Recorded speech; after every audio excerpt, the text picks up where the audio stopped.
cooperation, cooperation between Somalia and the Inter-Parliamentary Union.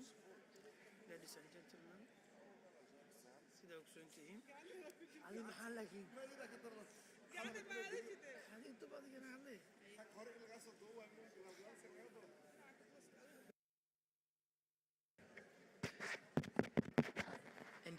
Angelo.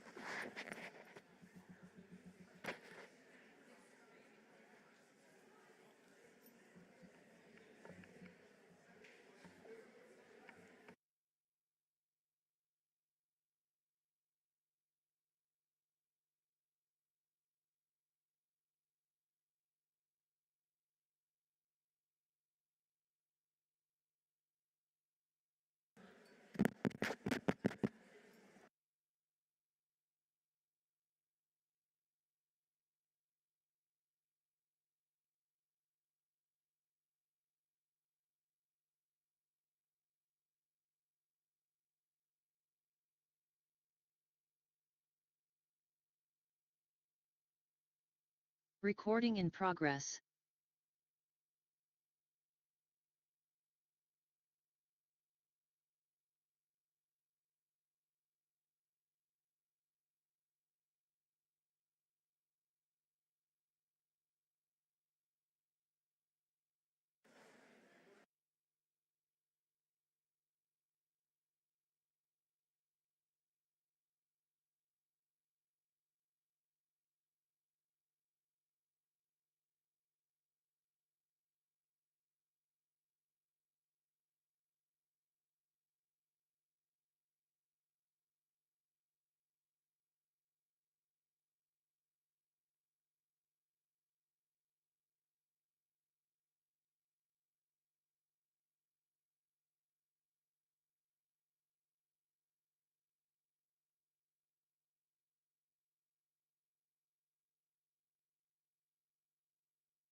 من فضلكم هل نستطيع أن نبدأ أشغالنا؟ أطلب من الجميع الجلوس من فضلكم.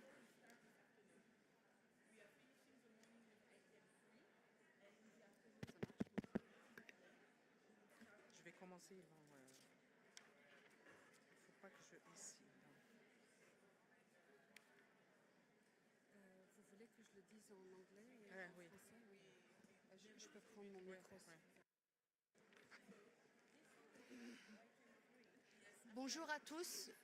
Merci de vous asseoir. Good morning, everyone. Please take your seat.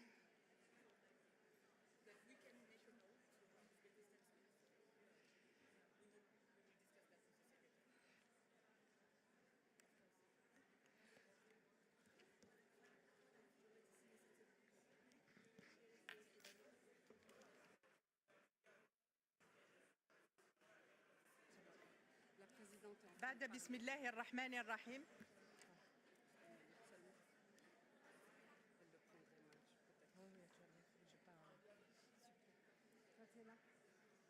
We can start, President. We can start. بعد بسم الله الرحمن الرحيم.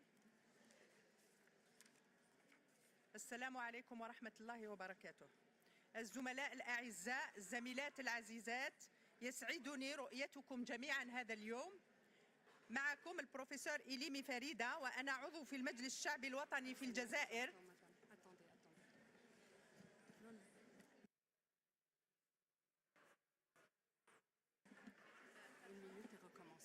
من فضلكم أطلب منكم الجلوس من فضلكم. من فضلكم.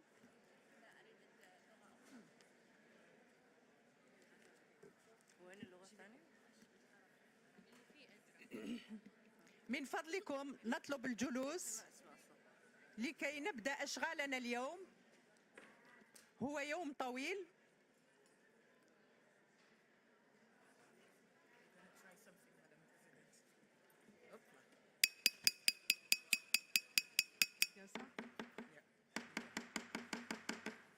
We can start, please.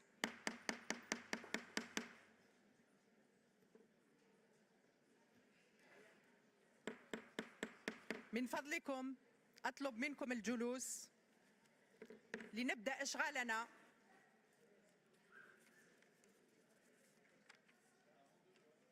بعد بسم الله الرحمن الرحيم. الزملاء الأعزاء، الزميلات العزيزات، يسعدني رؤيتكم جميعا هذا اليوم.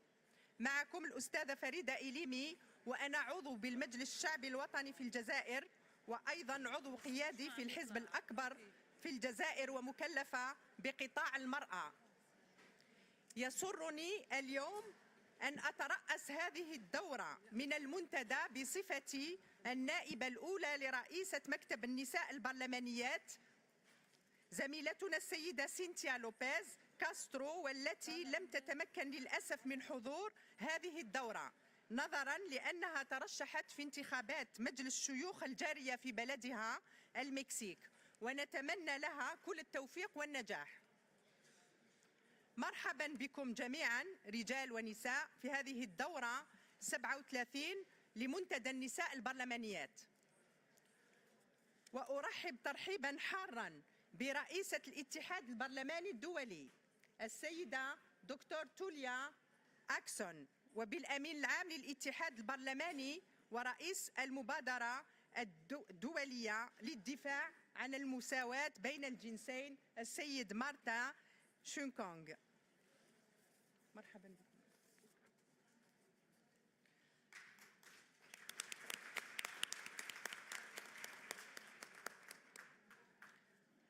لقد علمت بصدمة وحزن بسقوط قتلى وجرحى في أعقاب الهجوم بقرب من موسكو هذا المساء. أدين بشدة كل الأعمال العنفية التي تستهدف الأبرياء. خالص تعازي للعائلات الذين فقدوا عائلتهم وأحبابهم.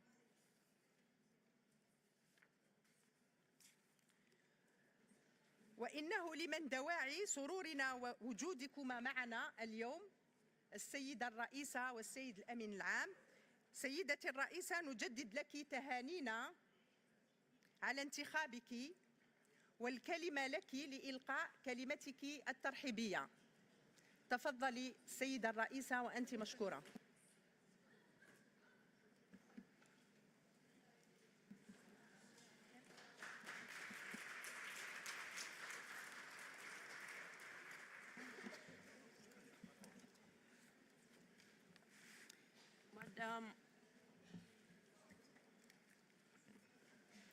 Madam Vice President of the Bureau of Women Parliamentarians, Mr. Secretary General of the IPU, dear colleagues, dear friends, distinguished guests, ladies and gentlemen, let me agree with our Vice President with the remarks that she has just made in respect first of our own President of the Bureau of Women Parliamentarians, Honorable Cynthia Lopez, and the good that she has been doing for women and advancing the causes of IPU in different countries that she has visited, but also the campaign that she's undergoing, and we all wish her all the best, and we hope she will be able to join us in the future, having won the city of Mexico as the senator. So we wish her all the best.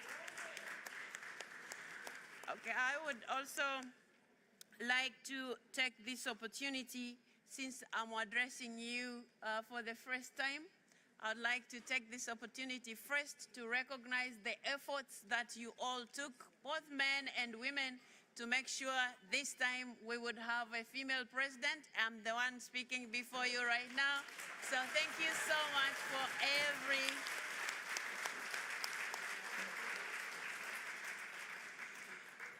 Thank you so much for all the efforts you had put in that race, and now we have a female president. So I appreciate all that you have done.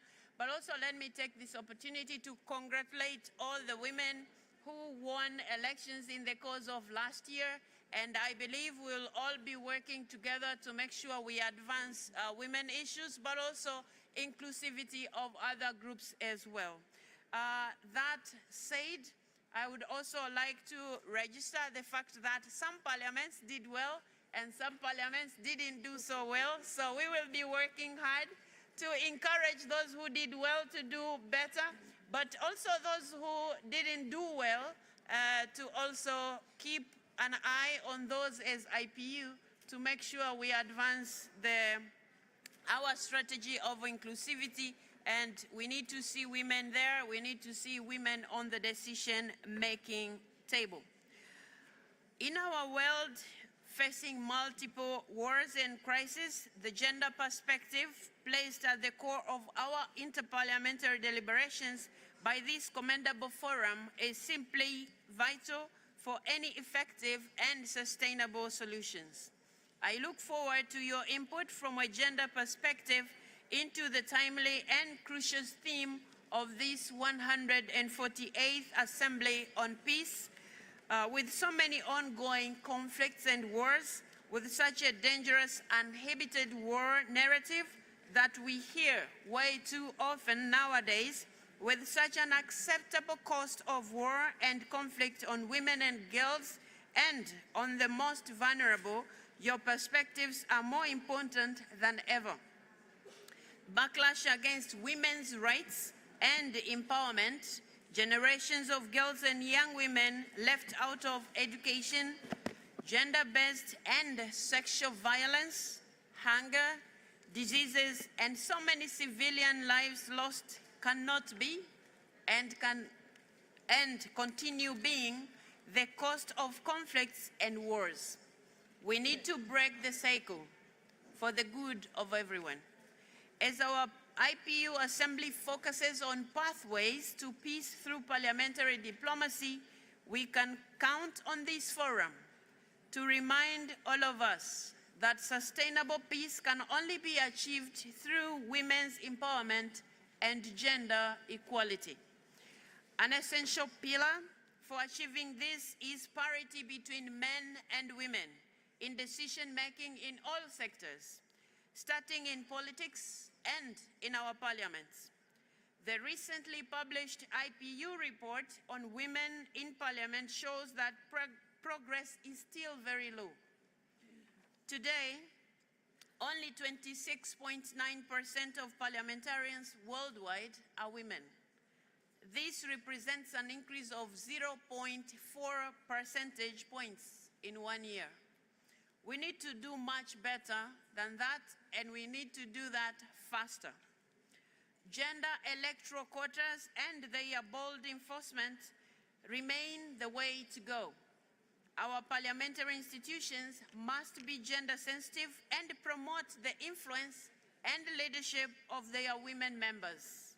Social norms that hamper women's equal participation need to be addressed courageously and comprehensively. Indeed, we cannot advance without eliminating gender-based discrimination and violence that hold back women and girls.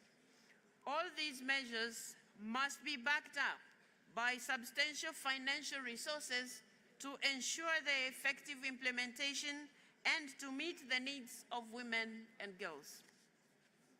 Such investment in gender equality will turn current economic losses into future gains for our societies.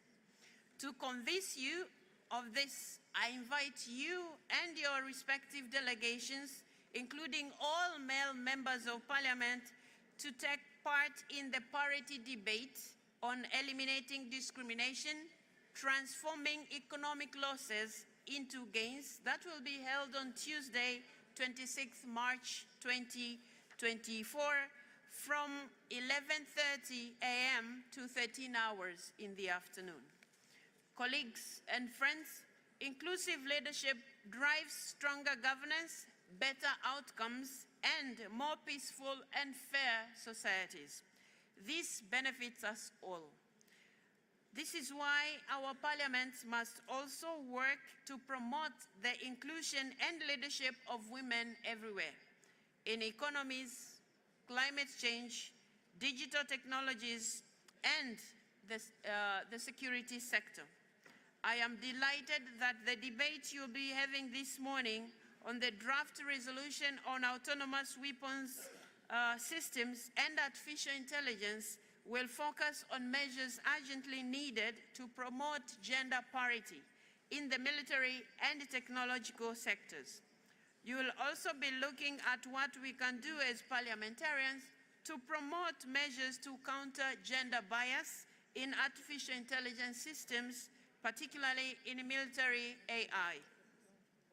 I look forward to your deliberations, and I wish you an excellent session of this forum and a fruitful 148th Assembly. I thank you so much for your attention.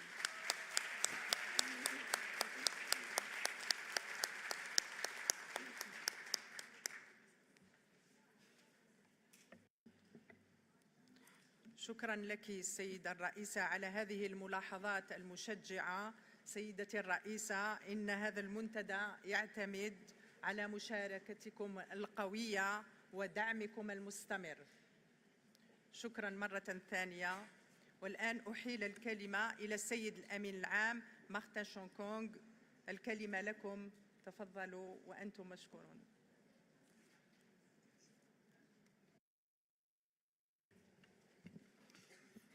Thank you very much, Madam Vice President of the Bureau of Women Parliamentarians.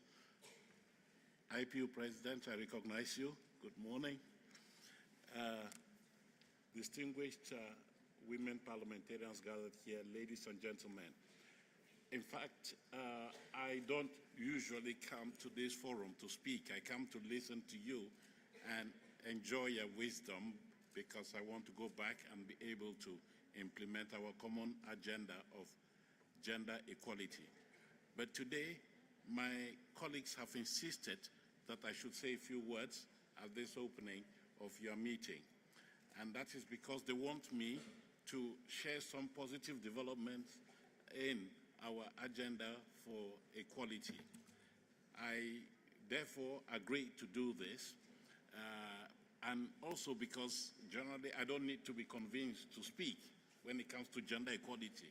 It's just part of my DNA that we can work together to make sure that men and women are sitting at the table and taking decisions together. And I'm very glad to salute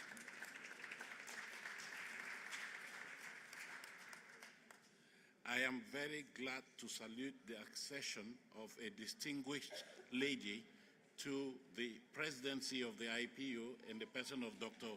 Tulia Axon.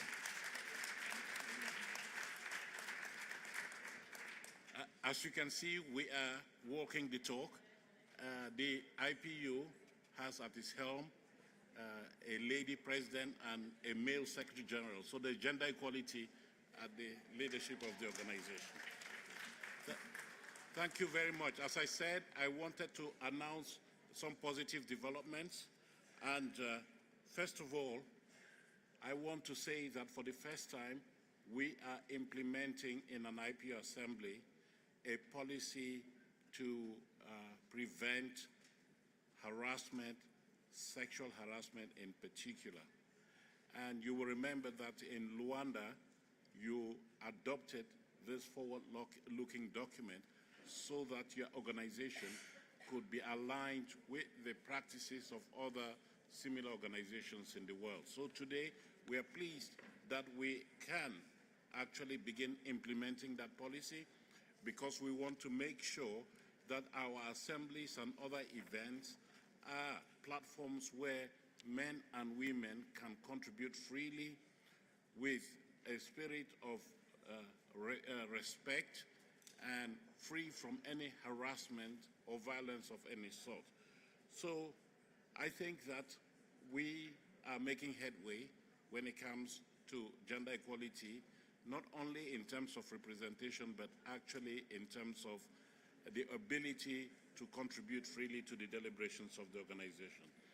Secondly, I note that for the first time in the history of the organization, we have an executive committee that has gender parity. We have equal numbers of men and women in our executive committee, which is one of the governing bodies of the organization. And this is not something that happened by chance. I think it is the result of decades of hard efforts by all of us to make sure that the governing structures of the IPU are gender equal. We also have a very important mechanism within the IPU, the Gender Partnership Group, which, as you know, is made up of 4 persons, 2 women, 2 men from the Executive Committee that monitor participation in the assemblies of the IPU. That body has been reconstituted 2 days ago and has not yet met. It's going to meet on the 26th. And that is one of the reasons why I was asked to take the floor here, to give you some statistics as to how women are faring in participation in this assembly.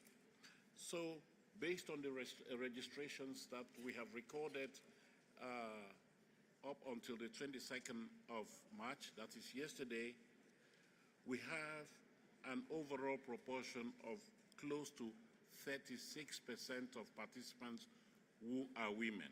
So the IPU today in this assembly have women participating to the tune of 36%. This is a similar ratio when compared with the one in Luanda in October last year.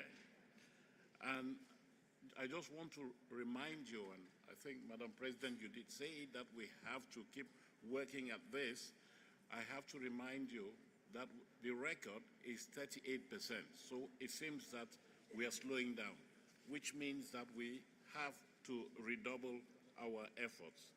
Out of the 145 delegations that are present in this assembly, there are 12 that are single MP delegations. So of the other 133 delegations that have 2 or more members, there are a total of 12 delegations composed only of men. Not very good. and 3 composed only of women. I think, as Madam President said, we should do better. We surely can do better to make sure that all delegations, all multi-member delegations, are inclusive of men and women. So it is something that I want to point out to you here. Also, I want to salute the contribution of women parliamentarians in the exercise that has been launched to overhaul the statutes and rules of the IPU in order to bring us in line with the practices of the 21st century. We have received many submissions, including from the Bureau of Women Parliamentarians, and a working group is set to meet at this assembly to review all submissions and subsequently present proposals to the entire membership for possible adoption in October 2024. That working group, of course, includes a representative from the Forum of Women Parliamentarians and from the Forum of Young Parliamentarians. So your voice will continue to be heard. So as I conclude my comments now, I want to say that over the decades, we have all been very steadfast in promoting gender equality when it comes to representation in particular. And we have said that we will not stop until we have achieved gender parity. We've been doing this work not only by ourselves, but we have been counting on support from many other institutions out there that give us some support. And I would like to mention the CEDAW committee, the Committee on the Elimination of All Forms of Discrimination Against Women. We have the International Gender Champions, of which I am the chair of the global board. We've been working very hard to promote gender equality. We have generation equality. We have UN Women. All these partners working together with the IPU in order to make sure that we can achieve parity across the board. So let's not stop the progress that has been made. Let's not slow down.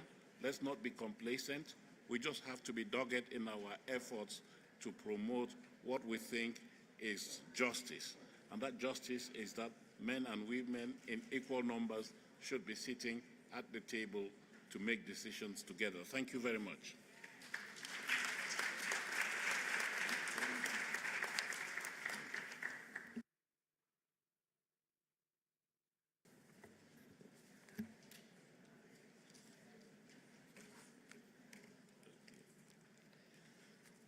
شكرا لك السيد مارتن شانكونغ.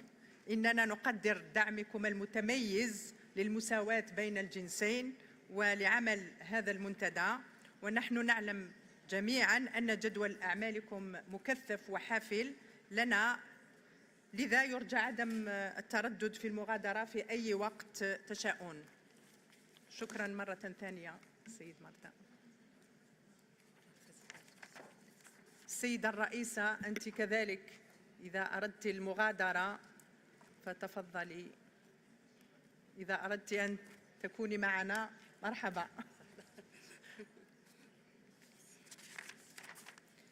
الزملاء الأفاضل، الزميلات الفضليات، لنشرع الآن ونبدأ عملنا باعتماد جدول الأعمال المعروض أمامكم، والذي أعده مكتب النساء البرلمانيات في دورته التي عقدت في أكتوبر 2023 في لواندا. هل لي أن أدعوكم إلى اعتماد بالتزكية من فضلكم؟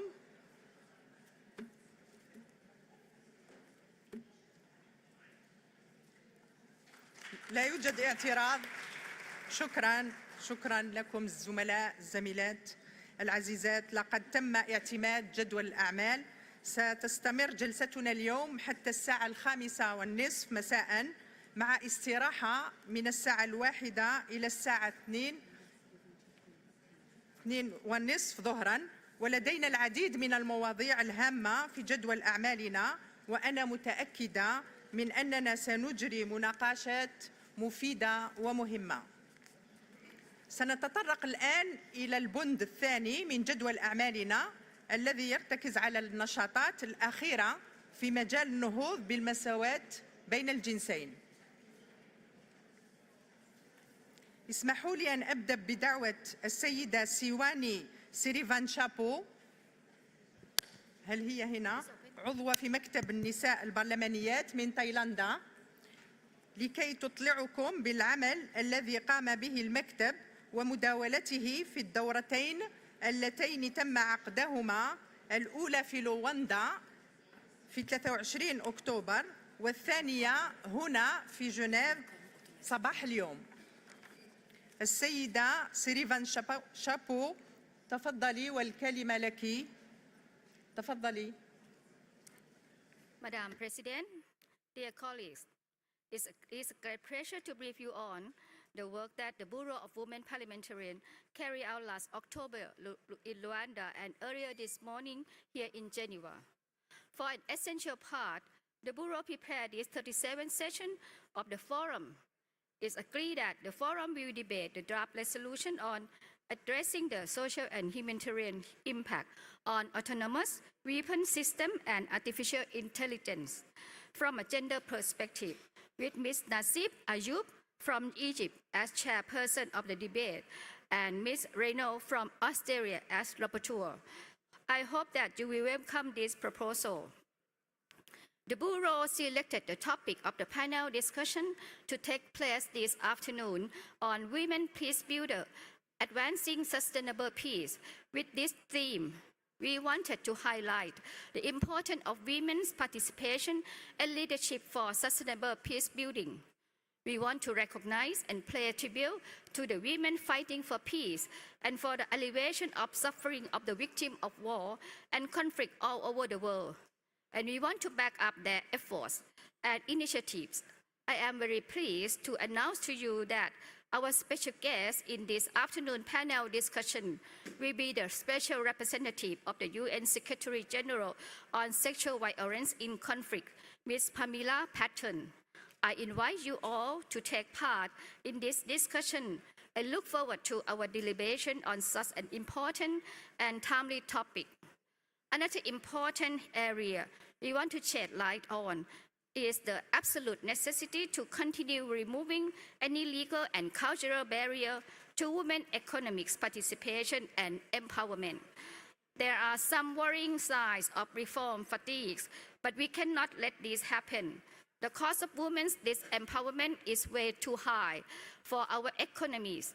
With 6 years to go to reach the Sustainable Development Agenda, working harder than ever to establish equality in all fields and ensure women's full participation in the economy is key.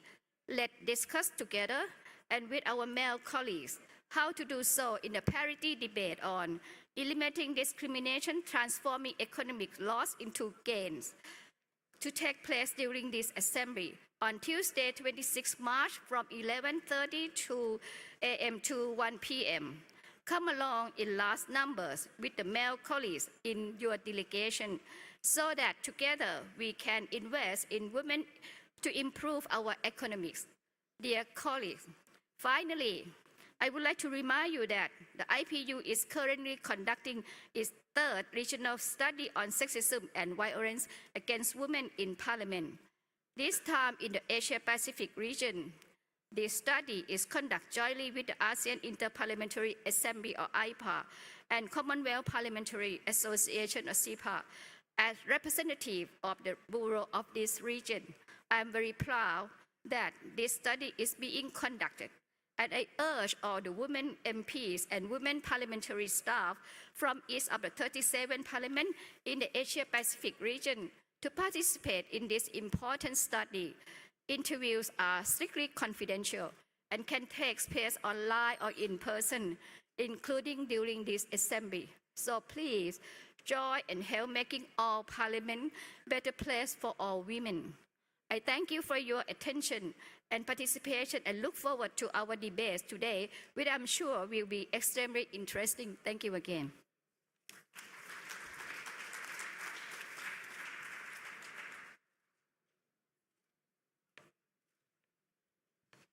شكرا جزيلا على هذا التقرير الزاخر بالمعلومات. والآن نتطرق إلى البند الثاني باء، عمل مجموعة الشراكة بين الرجال والنساء الجندرية وتوصيتها. بالنسبة لهذا البند لم تجتمع بعد اللجنة، ولكن السيد مارتان تفضل بكل المعلومات المتعلقة بهذا البند، ونشكره مجدداً على كل ما قدمه لنا من توضيحات وإحصائيات. شكراً مرة ثانية. إذن الآن نتطرق الزملاء الأعزاء والزميلات العزيزات، ننتقل إلى النشاطات الأخيرة التي اطلع بها الاتحاد البرلماني الدولي في مجال المساواة بين الجنسين. لقد تم إصدار تقرير خاص بالمرأة في البرلمان تخليداً لليوم العالمي للمرأة، ويسرني أن أدعو السيدة زينة هلال أمينة المنتدى ومديرة برنامج الشراكة لتعزيز المساواة بين الجنسين التابع للاتحاد البرلماني الدولي لتقدم لنا أهم ما جاء في التقرير. تفضلي. شكرا معالي الرئيسة. Dear members of parliament, dear colleagues and distinguished guests, I'm very pleased to introduce to you the recently published report of the IPU on women in parliament. You may remember, I hope, that this report is published every year to analyze the results of elections held when it comes to women's participation. So you see on the screen the title and the first page of this report, and you will have many copies available for all of you to have. Let's see what happened in 2023. Women in Parliament have, of course, made some gains. Today, the proportion of women in Parliament stands at 26.9%. This is up from 26.5% the precedent year. It means that there has been a small progress of 0.4 percentage point. 6 countries have parity in their lower house of parliament. Some of them have more women than men today. And this includes, of course, Rwanda, that maintained its position as the parliament with a lower chamber that has the biggest proportion of women. Also, we've seen some good progress in sub-Saharan African countries after the elections held in 2023, with a jump by 3.9 percentage point. Now, on the other side of the coin, there have been, of course, losses that are very regretful. The rate of progress that I told you about, of 0.4 percentage points, is actually the same one that we found out in 2022. This means that the progress in women's participation in parliament has stagnated. And even more worrying is the fact that in the years before 2022, the rate of progress was 0.6 percentage point. So in 2022 and 2023, the annual rate of progress was lower than in previous years, and this is pretty worrying. Also, what we've seen as very worrying in 2023 is several women, prominent women in politics, quitting their positions, and I'm going to tell you a bit more later in this presentation about that. Now, in terms of regional trends, and you will find in the report a section for each region of the world. If we look in regions, we can see that in the Americas, there is the highest share of women MPs across all regions. So if there was a region that is champion today, it is the Americas. Congratulations. Definitely, with 35.1% of women in parliament in the Americas. I remind you that the global average is 26.9. So definitely this is good progress. Another good improvement is in sub-Saharan Africa, which has the highest improvement among all regions in 2023, with a jump by 3.9 percentage point. Another applause, I think. Thank you very much. And we really hope to see more advancements. I draw your attention to the Pacific and the Middle East and North Africa, where progress has not been happening. So we very much hope that in the upcoming elections, this will change.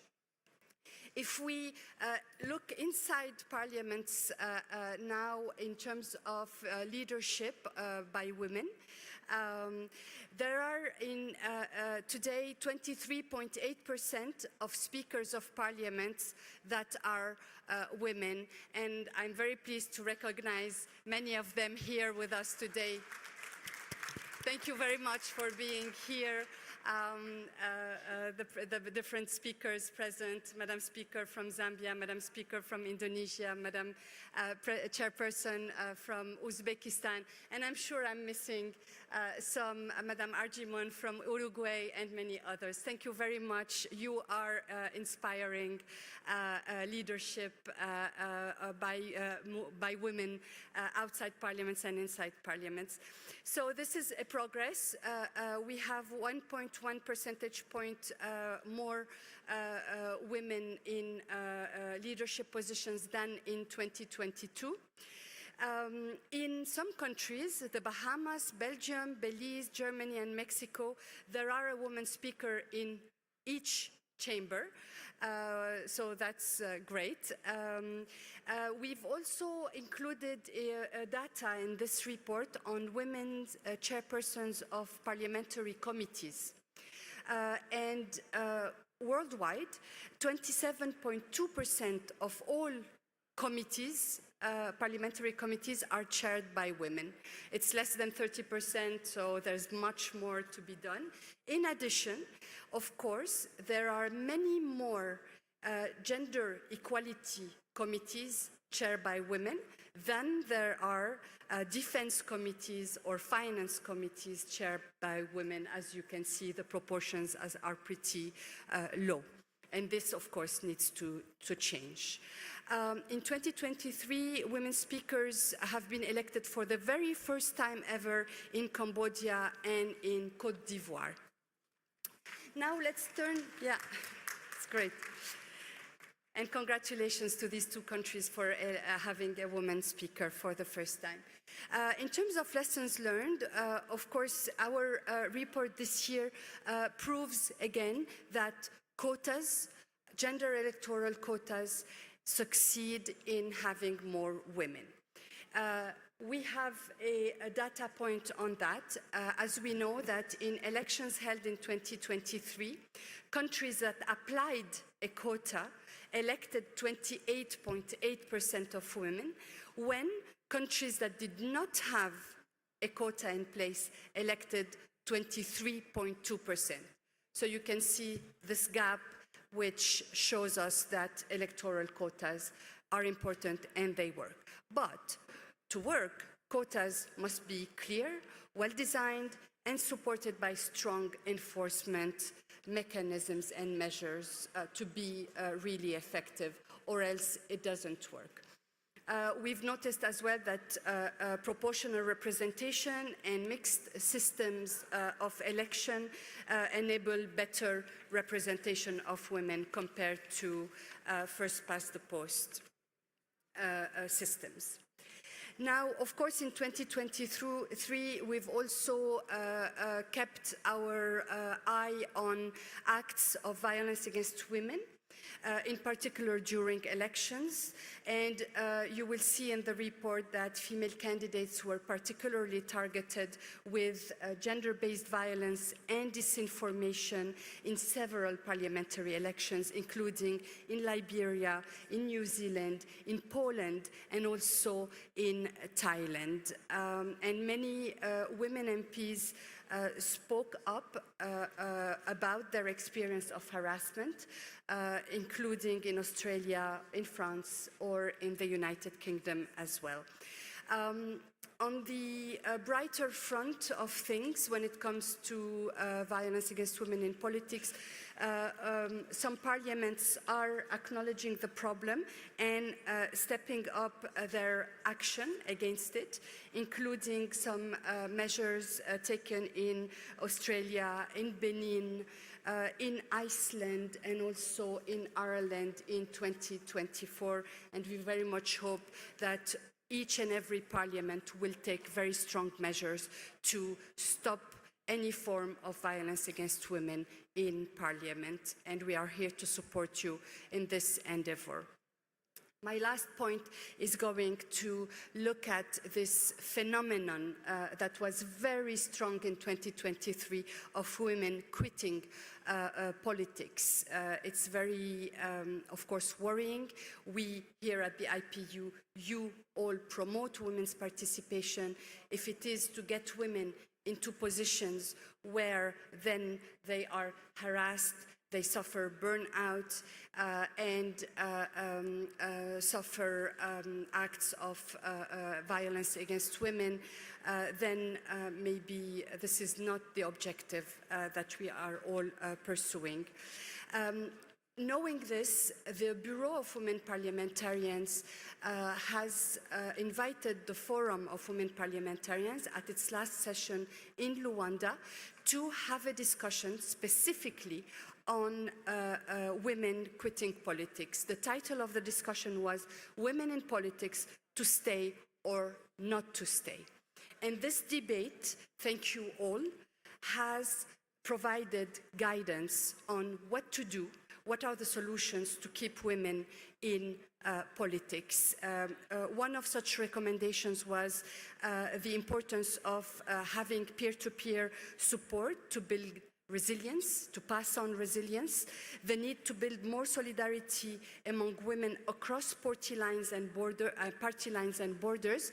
This is including through women caucuses inside parliaments, for example, and other recommendations included ensuring better representation of women and adopting codes of conduct in parliaments to prevent any forms of harassment and to adapt parliaments better to both men and women working in parliament, but also having their other responsibilities such as family responsibilities, domestic responsibilities, and care responsibilities for the elders and for children. On this note, I hope this was an interesting presentation for all of you, and I invite you to discover the report if you haven't done that. So, thank you very much.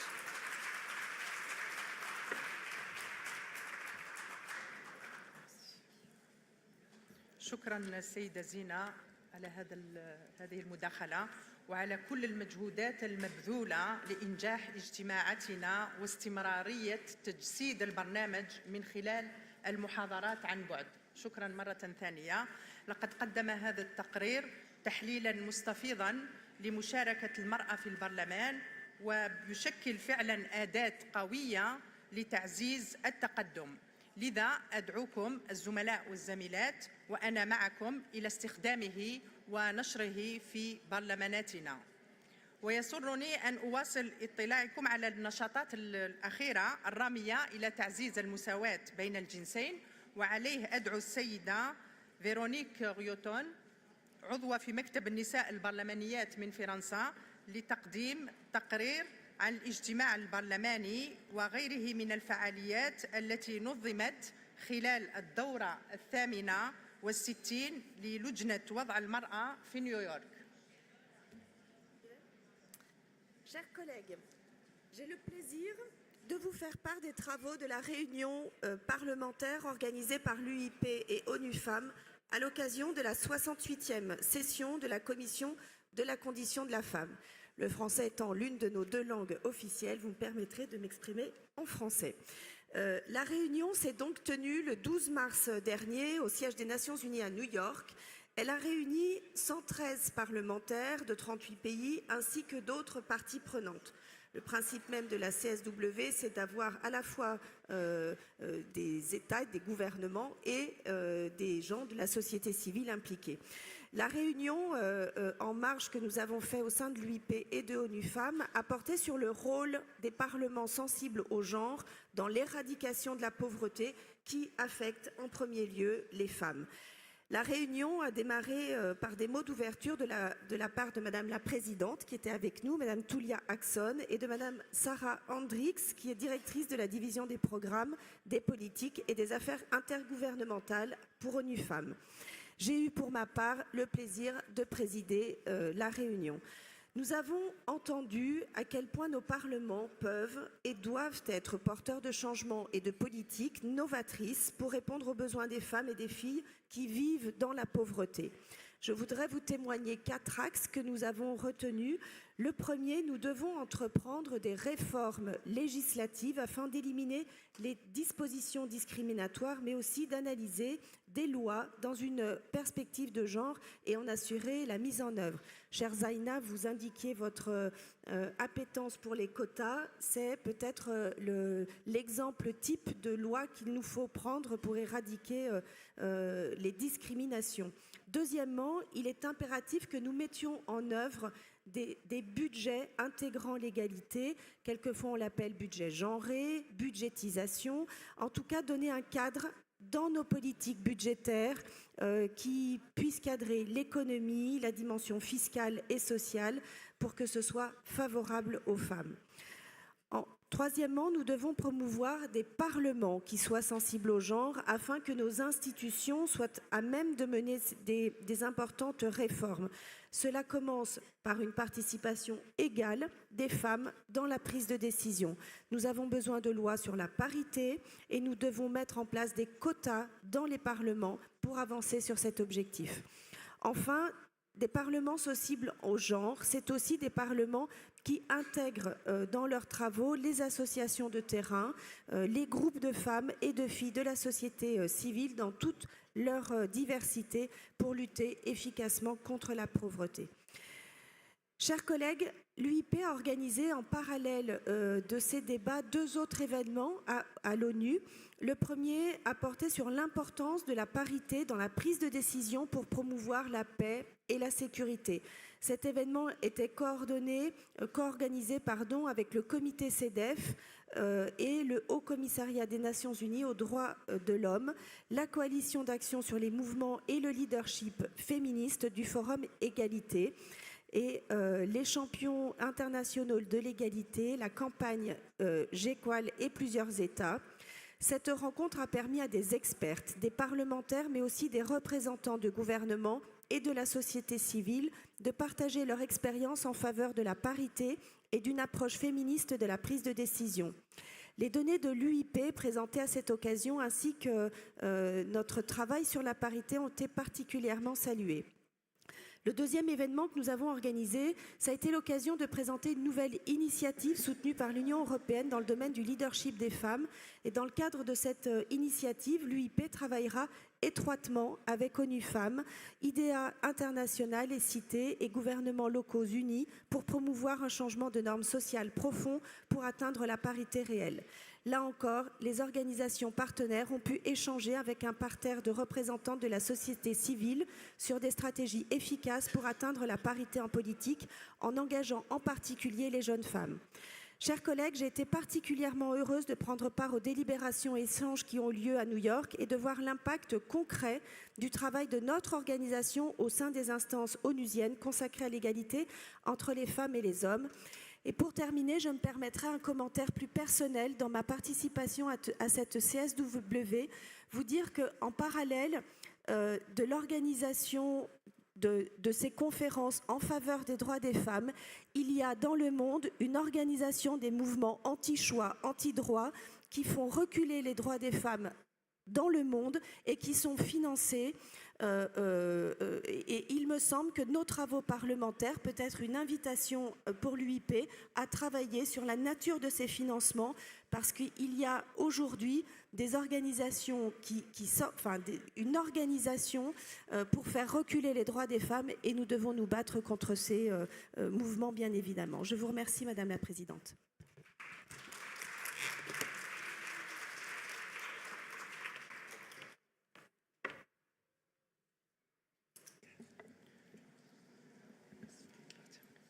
شكرا جزيلا على هذا التقرير الزاخر بالمعلومات، ونهنئكم على هذا العمل الممتاز الذي أنجزته اللجنة.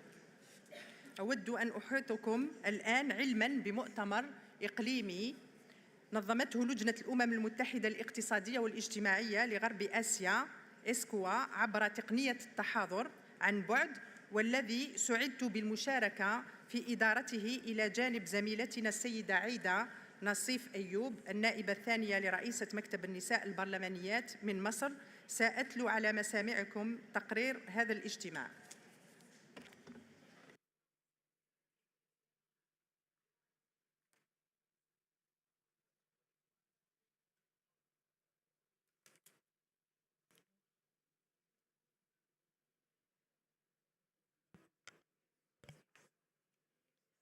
الزملاء الأفاضل، الزميلات الفضليات، يسعدني أن أقدم إليكم هذه الإحاطة الموجزة بشأن الاجتماع الإقليمي للبرلمانيين والبرلمانيات من الدول العربية الذي عقد على الإنترنت يومي 31 جانفي و1 فبراير 2024. وكان عنوان هذا الاجتماع دور البرلمانيين والبرلمانيات في تسريع وتيرة تحقيق التمكين الاقتصادي للمرأة في إطار الهدف الخامس من أهداف التنمية المستدامة في المنطقة العربية، وركز بصورة خاصة على سياسات الرعاية، وكان الهدف من تنظيمه تحفيز العمل والتشجيع على تجديد الالتزام بالنهوض بالمساواة بين الجنسين وتمكين المرأة.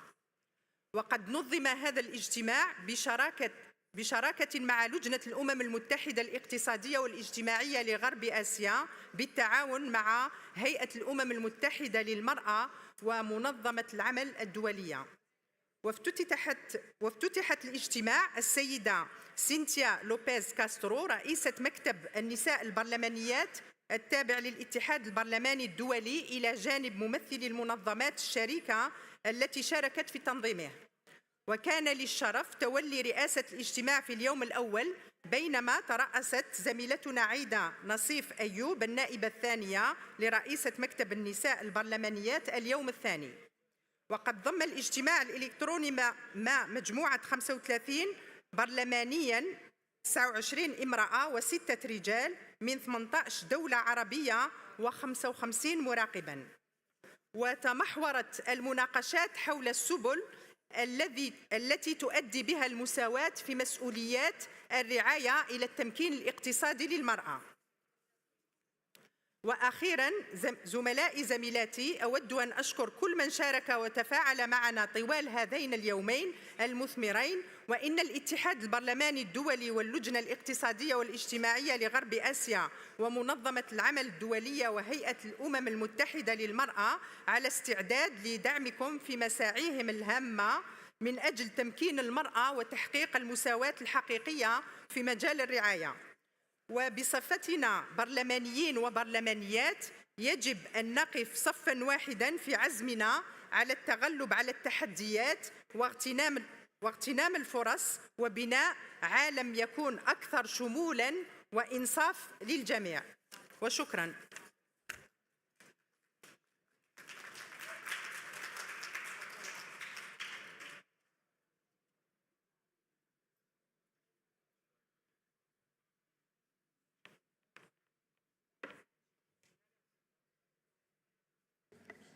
أتمنى أن تكون هذه المعلومات مفيدة لكم جميعاً، وأننا سنواصل العمل على تعزيز المساواة في الرعاية كوسيلة لإزالة العوائق التي تحول دون التمكين الاقتصادي الكامل للمرأة.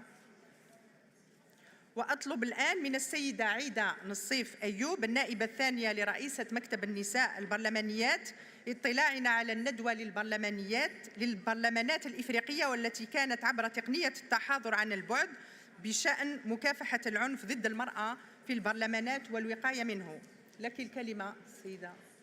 السيدة الرئيسة، الزميلات والزملاء الأعزاء، يسرني أن أقدم إليكم تقريراً عن الندوة عبر الإنترنت التي نظمها الاتحاد البرلماني الدولي والاتحاد البرلماني الإفريقي لفائدة البرلمانات الإفريقية بشأن منع العنف ضد المرأة في البرلمانات والتصدي له في 22 نوفمبر 2023 بمناسبة اليوم الدولي للقضاء على العنف ضد المرأة. فقد حضر الندوة 88 مشاركاً، منهم 50 نائباً، 41 امرأة و9 رجال من 25 دولة إفريقية. وركزت الندوة على متابعة الدراسة التي نشرها الاتحاد البرلماني الدولي والاتحاد البرلماني الأفريقي في عام 2021 بشأن التحيز الجنسي وأعمال التحرش والمضايقة والعنف ضد النساء في البرلمانات في أفريقيا. وسلط المشاركون الضوء على التأثير السلبي للعنف الجنساني في مشاركة المرأة في الحياة السياسية وفي إقامة برلمانات وأنظمة ديمقراطية شاملة للجميع. وتبادل المشاركون خبراتهم مع أشكال العنف ضد المرأة في البرلمانات وتأثيرها وناقشوا حلولاً لها.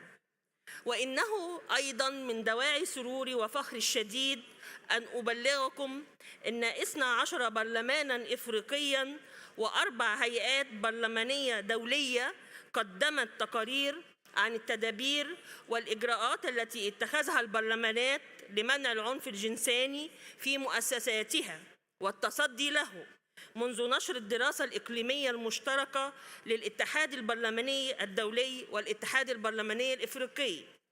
وتشمل هذه التدابير والإجراءات وضع سياسات ومدونات لقواعد السلوك تتناول صراحة أفعال التحيز الجنسي والتحرش والمضايقة في المرافق البرلمانية، فضلاً عن آليات دعم المتضررات ومعالجة الشكاوي ومعاقبة مرتكبي تلك الأفعال.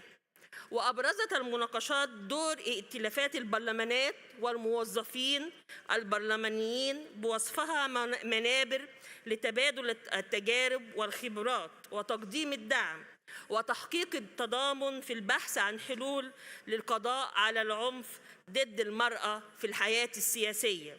وأأمل أن تستمر هذه الحركة وتمتد إلى جميع البرلمانات الإفريقية. شكراً على حسن تعاونكم واستماعكم. شكراً.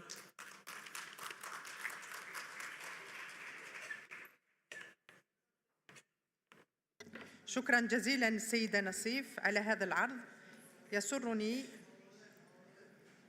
سماع أن العديد من البرلمانيين يسعون إلى إيجاد حلول قانونية لمكافحة العنف ضد المرأة في برلماناتهم.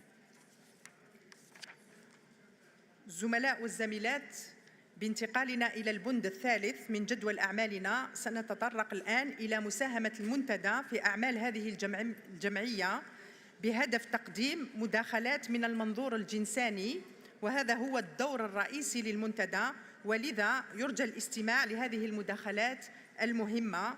وسنناقش مشروع القرار المدرج في جدول أعمال هذه الجمعية العامة في دورتها 148 بعنوان معالجة الأثر الاجتماعي والإنساني لأنظمة الأسلحة الذاتية والتشغيل والذكاء الاصطناعي الذي تدرسه اللجنة الدائمة للسلم والأمن الدوليين. وهدفنا اليوم هو مناقشة مشروع هذا القرار من المنظور الجنساني، بحيث يتسنى إدخال تعديلات لجعل المشروع أكثر تركيزاً على نوع الجنس وأكثر استجابة وشمولاً لاحتياجات النساء والفتيات ومصالحهن. ستخلص المناقشة إلى توصيات عملية بشأن التعديلات ذات الصلة بنوع الجنس والتي سيقدمها المنتدى إلى اللجنة الدائمة، وستقدم عروض موجزة عن مشروع القرار وعن الآثار المتعلقة بنوع الجنس المترتبة على أنظمة الأسلحة الذاتية والتشغيل والذكاء الاصطناعي. وبعد ذلك سنناقش الموضوع في جلسة عامة. الزملاء الأعزاء، الزميلات العزيزات، لقد عين مكتب النساء البرلمانيات رئيسة ومقررة معنية بالمناقشة التي ستجريها بشأن قرار معالجة الآثار الاجتماعية والإنسانية لأنظمة الأسلحة الذاتية والتشغيل والذكاء الاصطناعي. وقد رشحت السيدة عايدة نصيف أيوب من مصر رئيسة، والسيدة ليندا رولاندز من أستراليا مقررة، وأرجو منكما الموافقة على هذه الترشيحات بالتزكية. لا أرى أي مانع. إذن شكراً لكم الزملاء الأعزاء، الزميلات العزيزات. وأود أيضاً أن أتوجه بالشكر الجزيل إلى الرئيسة والمقررة على قبولهما هاتين المهمتين. وأرحب بالسيدة نصيف أيوب.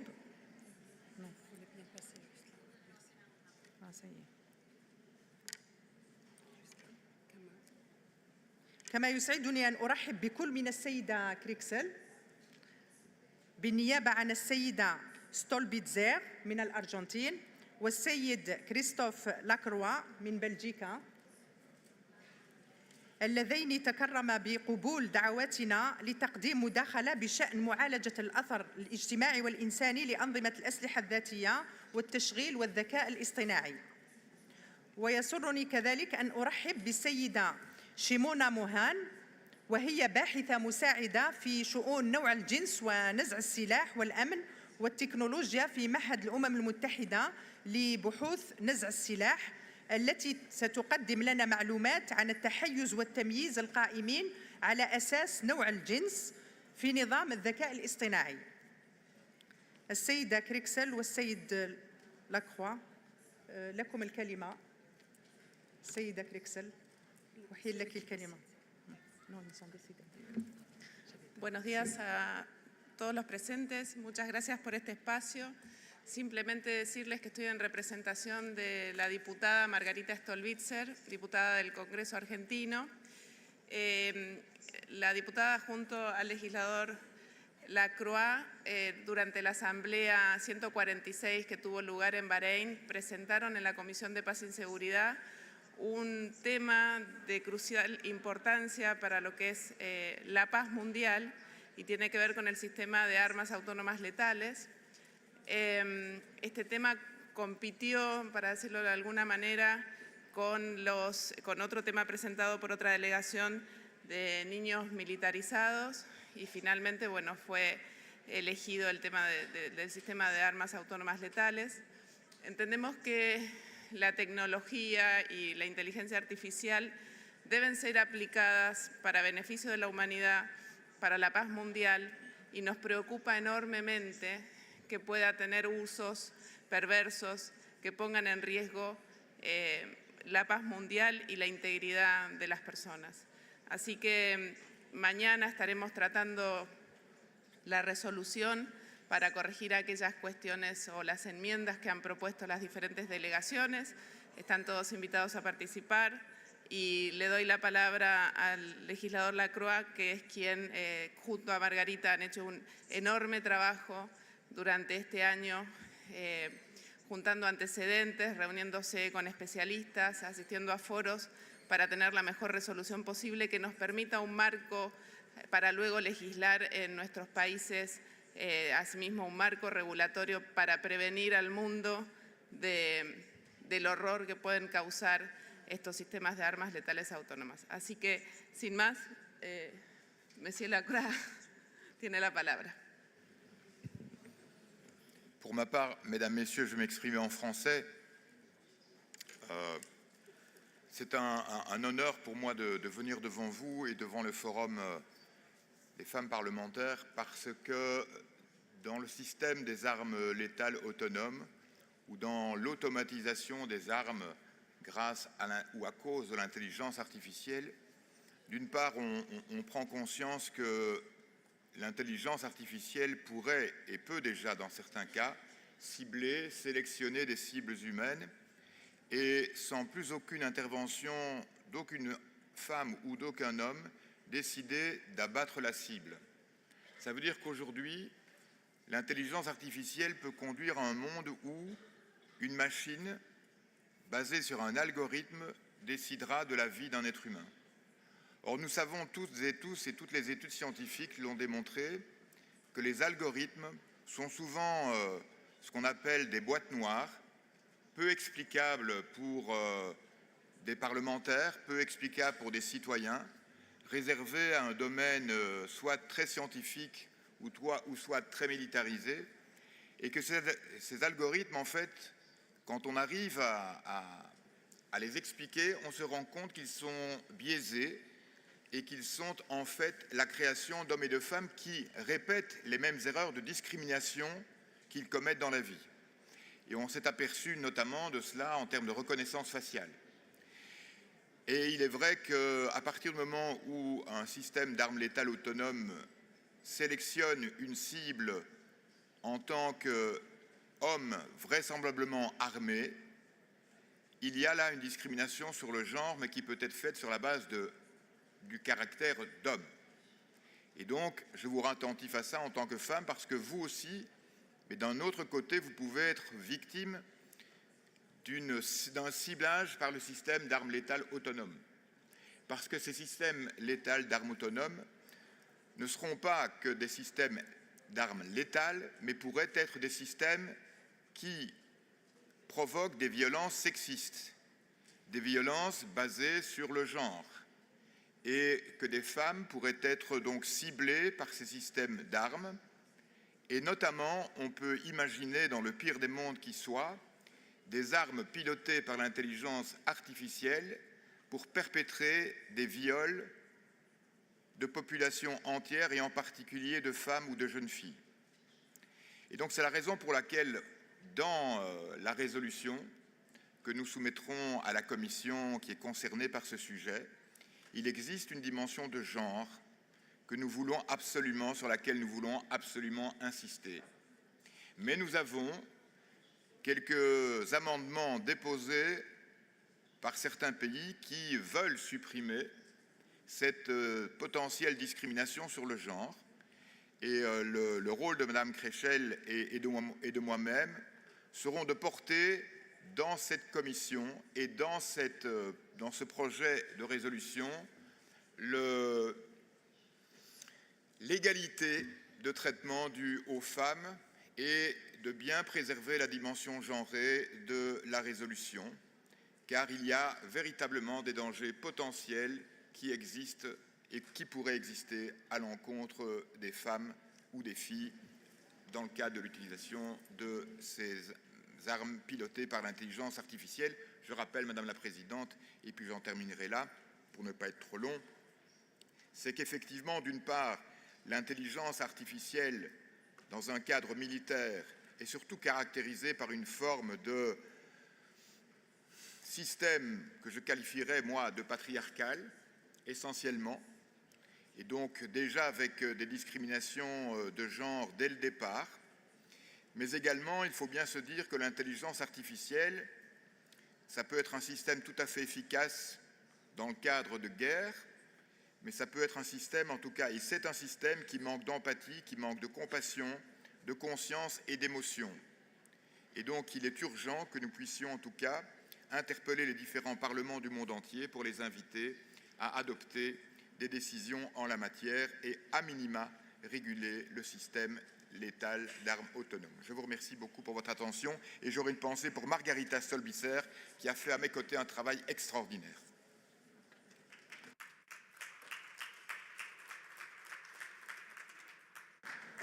شكرا السيدة كريستال والسيد كريستوف لاكخوا على هذا العرض القيم. شكرا لكما. وسنكون سعداء جدا إذا تمكنتما من البقاء معنا والمساهمة في المناقشات التي ستجري في وقت قريب. والآن قبل أن أعطي الكلمة للسيدة موهان سنشاهد مقطع فيديو قصير عن مسألة الجنسانية والذكاء الاصطناعي في المجال العسكري.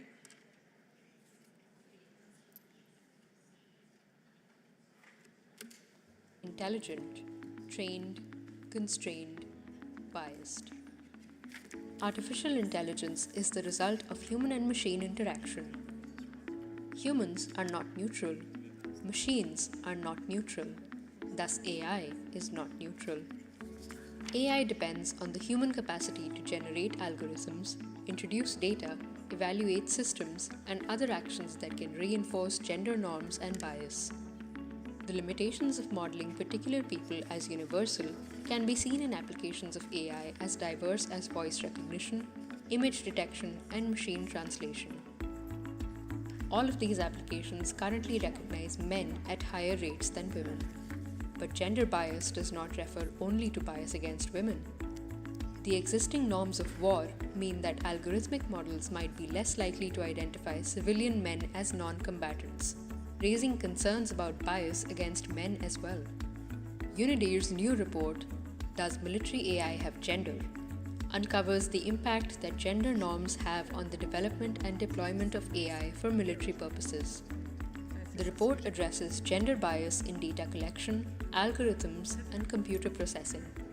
It also proposes a gender-based approach to human-machine interactions by adopting gender mainstreaming policies for military AI strategies, developing specific measures to assess how military AI systems represent and respond to gender, and by including diverse experts in discussions on military AI systems, such as scholars of gender, race, and ability.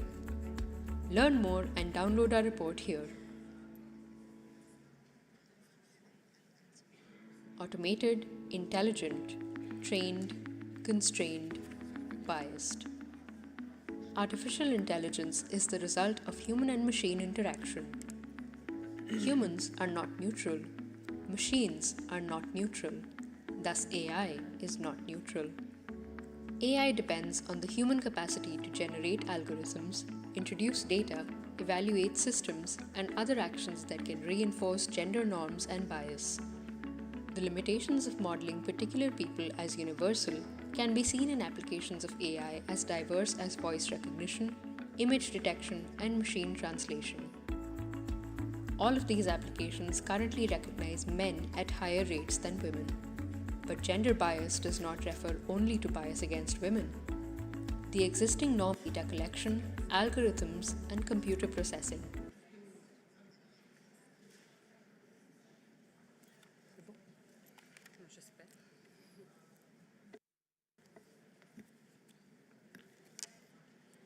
والآن أحيل الكلمة إلى السيدة موهان. تفضلي لك الكلمة.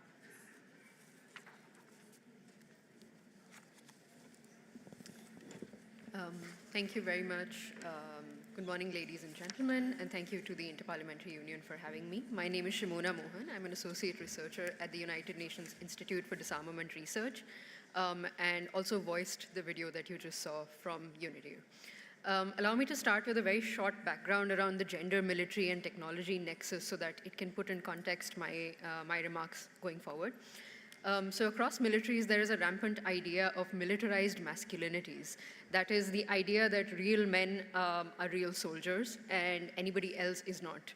And this militarized masculinity then becomes masculinized militaries, which is military cultures that regurgitate and repeat the notion of military equals male through their structures and processes.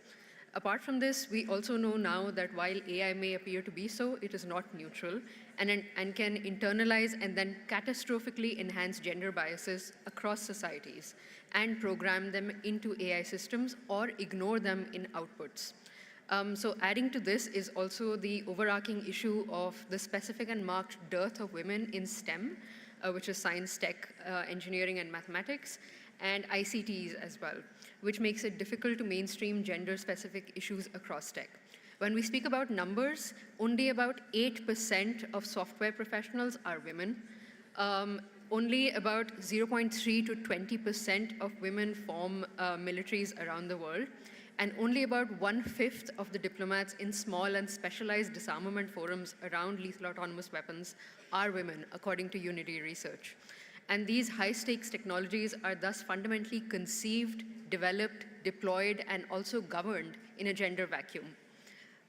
We are also seeing that gender is seen as a soft security issue in policy considerations, as opposed to hard security deliberations, which get more focus. And the inclusion of gender in technology is also seen as a last priority, and is sort of characterized as an ethical concern rather than a core tech one. So to prevent gender from becoming an afterthought in the development of military AI systems, it is important to identify where the gender gaps are and fill them throughout the life cycle of these systems. And thus, I'm very happy to see IPU's work around gender equality in a very substantive manner, especially also as it comes to lethal autonomous weapons. Since I spoke of blanks, I will quickly highlight 3 blanks and also propose solutions to fill them. The first is the technological blank. So we know that gender biases in AI systems can be either a result of flawed data sets, of algorithmic processing of these data sets through machine learning models, or of the human developers who annotate and then supervise these systems at various checkpoints across the system. So biased data sets, unsupervised machine learning models, and these humans who are designing them, if they do not correct the data bias, then it presents itself in the output stage. A Stanford study of publicly available information across 133 biased AI data sets, it showed that there is 44% exhibited gender bias and 26% exhibited both gender and racial biases.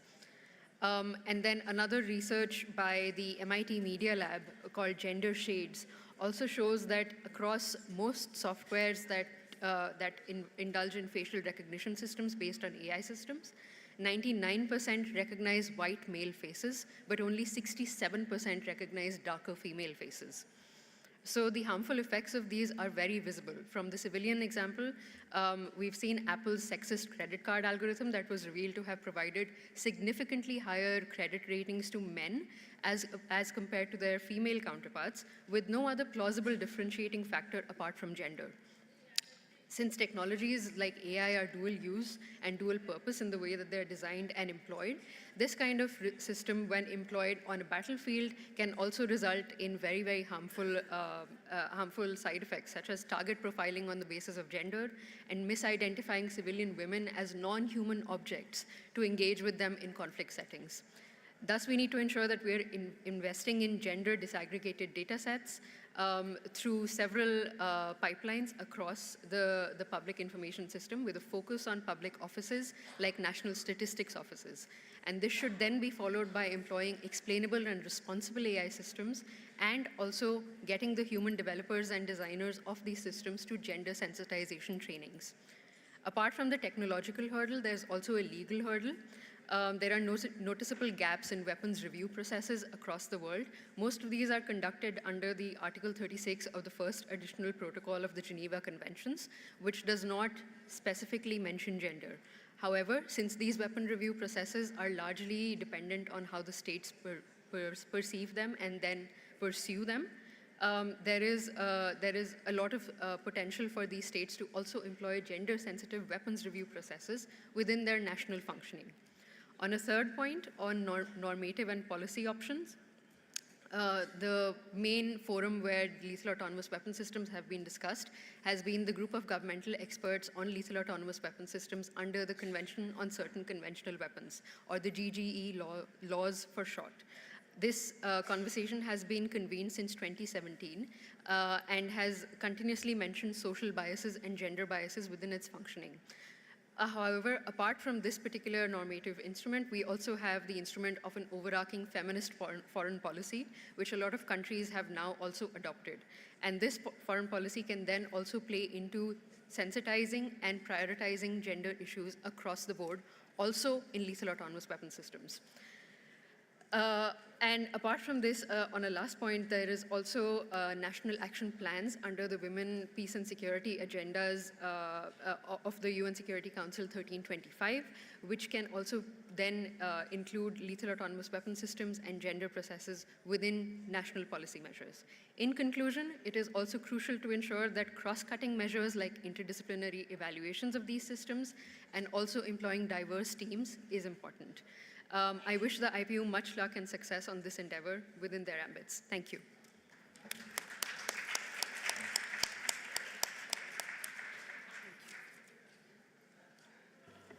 شكرا السيدة مهان على هذا العرض القيم. والآن أترك الرئاسة للسيدة نصيف أيوب التي تترأس المناقشة. تفضلي السيدة عيدة. سيدة عيدة تفضلي.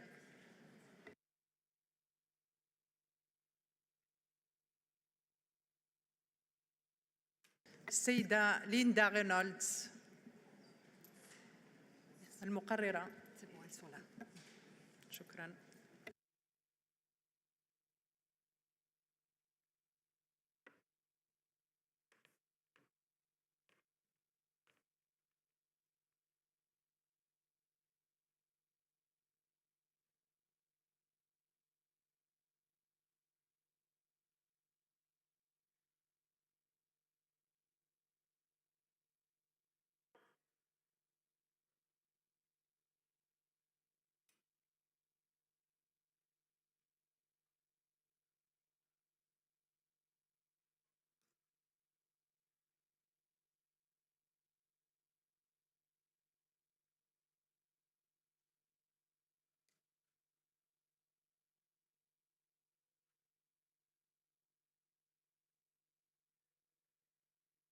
أوكي. زملائي الأعزاء، زميلاتي الأعزاء، إنه لمن دواعي سروري البالغ أن أترأس وقائع هذه المناقشة، وبناء على اقتراح مكتب البرلمانيات تم تعيين السيدة رينولدز من استراليا مقررة لمناقشتنا، ونحن نتطلع بشدة إلى مناقشة اليوم، وليس لدى أدنى شك أن هذه المناقشة التي سوف نقوم بها اليوم ستكون بناءة ومثمرة. وقبل أن أدلي ببعض الملاحظات الاستهلالية، أود أن أذكر أنه ينبغي على الراغبين في التحدث والذين لم يملأوا بعد استمارة لإدراجهم في قائمة المتكلمين أن يفعلوا ذلك الآن. في البداية اسمحوا لي أن أذكركم بأن بعض المستندات متاحة في مكتب التوثيق في الغرفة لاستخدامها أثناء إجراءاتنا ومناقشتنا. أدعو أولئك الذين ليس لديهم هذه المستندات بالفعل لأخذ نسخة منها. هذا هو مشروع قرار اللجنة الدائمة للسلم والأمن الدوليين والتعديلات على القرار التي سيتم مناقشتها اعتباراً من الغد فصاعداً. كما تعلمون، سنناقش البند الموضوعي أمام اللجنة الدائمة المعنية بالسلام والأمن الدوليين، معالجة الأثر الاجتماعي والإنساني لأنظمة الأسلحة المستقلة والذكاء الاصطناعي. مناقشتنا اليوم سوف تهدف إلى النظر في الأبعاد الجنسانية لهذا الموضوع، والهدف من ذلك هو تجميع مجموعة من التعديلات الجندرية المقترحة على القرار والذي سيتم اعتماده، وقد نقرر أيضاً دعم التعديلات التي تم اقتراحها بالفعل في حالة ما إذا كانت تعكس بعض مخاوفنا واهتمامنا. وبعد ذلك ستنظر اللجنة الدائمة في هذه التعديلات أثناء مناقشتها. وفي مداخلتكم أدعوكم إلى تناول القضايا التالية. أولاً، ما هي الإجراءات الأكثر فاعلية التي يمكن للبرلمانيين اتخاذها لضمان أن الذكاء الاصطناعي بما في ذلك الذكاء الاصطناعي للأغراض العسكرية لا يؤدي إلى إدامة التحيز بين الجنسين وعدم المساواة بين الجنسين وغيرها من أشكال التميز؟ ما الذي يمكن للبرلمانيين فعله لتعزيز مكافحة التحيز الجنسي في أنظمة الذكاء الاصطناعي وخاصة في الذكاء الاصطناعي العسكري؟ ما هي التدابير المطلوبة بشكل عاجل على المستوى الوطني والإقليمي والعالمي لتعزيز المساواة بين الجنسين في القطاعين العسكري والتكنولوجي؟ ما هي الالتزامات الملموسة اللازمة من جانب الدول لضمان منظور جنساني ومتعدد الجوانب في المناقشات الوطنية والدولية حول أنظمة الأسلحة الفتاكة المستقلة واستراتيجيات الذكاء الاصطناعي العسكرية بناء على تنفيذ قرار مجلس الأمن للأمم المتحدة رقم 1825 لسنة 2000 بشأن جدول أعمال المرأة والسلام والأمن وكيف يمكن للبرلمانيين المساهمة؟ وأود الآن أن أفتح الباب للمساهمات. سأعطي الكلمة لمن يرغب منكم في التحدث لمدة 3 دقائق لكل واحد وكل واحدة، على أن يكون مفهوما أنه يمكننا مواصلة المناقشة ما دام الوقت المخصص يسمح لنا بذلك. وأود أن نشجع أنفسنا على التأكد من إجراء تبادل حيوي للآراء خلال هذه المناقشة. هل لي أيضاً أن أطلب من المتكلمين أن يذكروا أسماءهم ووفودهم بوضوح لدواعي التسجيل. والآن أعطي الكلمة لأندونيسيا لرئيسة البرلمان الأندونيسي. اسمها إيه؟ السيدة مهراني. أهلا وسهلا. عايزين نستوب. Honorable President of Women Parliamentarians and Chairperson of the Forum of Women Parliamentarians, our world is going through turbulent times and many women and girls are being hit hard. As digital technology races ahead, women and girls should not be left behind. The development of artificial intelligence, AI, not only presents huge opportunities for human progress, but also bring enormous challenges. I believe that AI should be comprehensively regulated. At the national level, Indonesia has formulated the National Strategy on AI, which aims at harnessing its potential for the people. In addition, any effort to promote the development of AI must consider how to close the digital gaps, how to reap the benefits of AI for greater potential for all, how to mitigate risks and challenges to bring harm to the people, and how to enhance global digital and AI governance. Moreover, there is specific concern with regard to the development of the lethal autonomous weapon systems. This is especially because the type of weapon can be used without human control. The impact of this weapon to women and children in war zone will be unimaginable. Hence, there should be an international arrangement to manage this issue. Major AI power should impose self-restraint to limit the spread of lethal autonomous weapons. We should also consider to develop legally binding instruments to prohibit or regulate lethal autonomous weapon system. Without such measures, the development of this type of weapon will bring ethical, humanitarian, and security concern.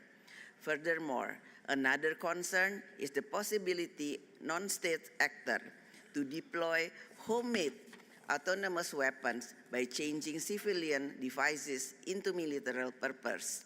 Distinguished delegates, despite global effort for women's empowerment and equality, women and children are still the most vulnerable and affected during a conflict war, as seen in Gaza and Ukraine. We have seen in Gaza recently, among those who were brutally attacked, killed, and targeted by Israel forces, 67 67% are women and children. It is a painful wake-up call for global community to invest more on women, peace and security agenda. Women make up half of the world's population.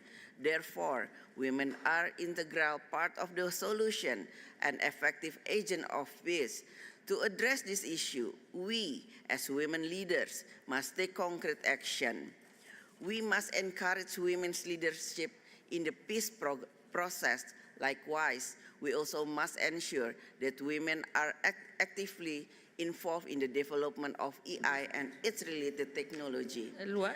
By doing so, women will understand the impact of AI, including autonomous weapons of themselves. As Parliament, it is our duty to make sure that women are in the room during peace negotiation. To conclude, let us work together to foster women's leadership to achieve durable peace. Thank you. Thank you so much. والآن أعطي الكلمة لدولة اليابان في 3 دقائق حتى يتسنى لمن طلبوا المناقشة أن يأخذوا وقتهم. اليابان. Thank you, Chair. I'm here. هي فين؟ مش موجودة. Japan is here. Okay. مش موجودة اليابان. Japan. اليابان. تفضلي. Okay. Thank you, Chair. Okay. 私は日本国代表団副団長の吉川由美でございます。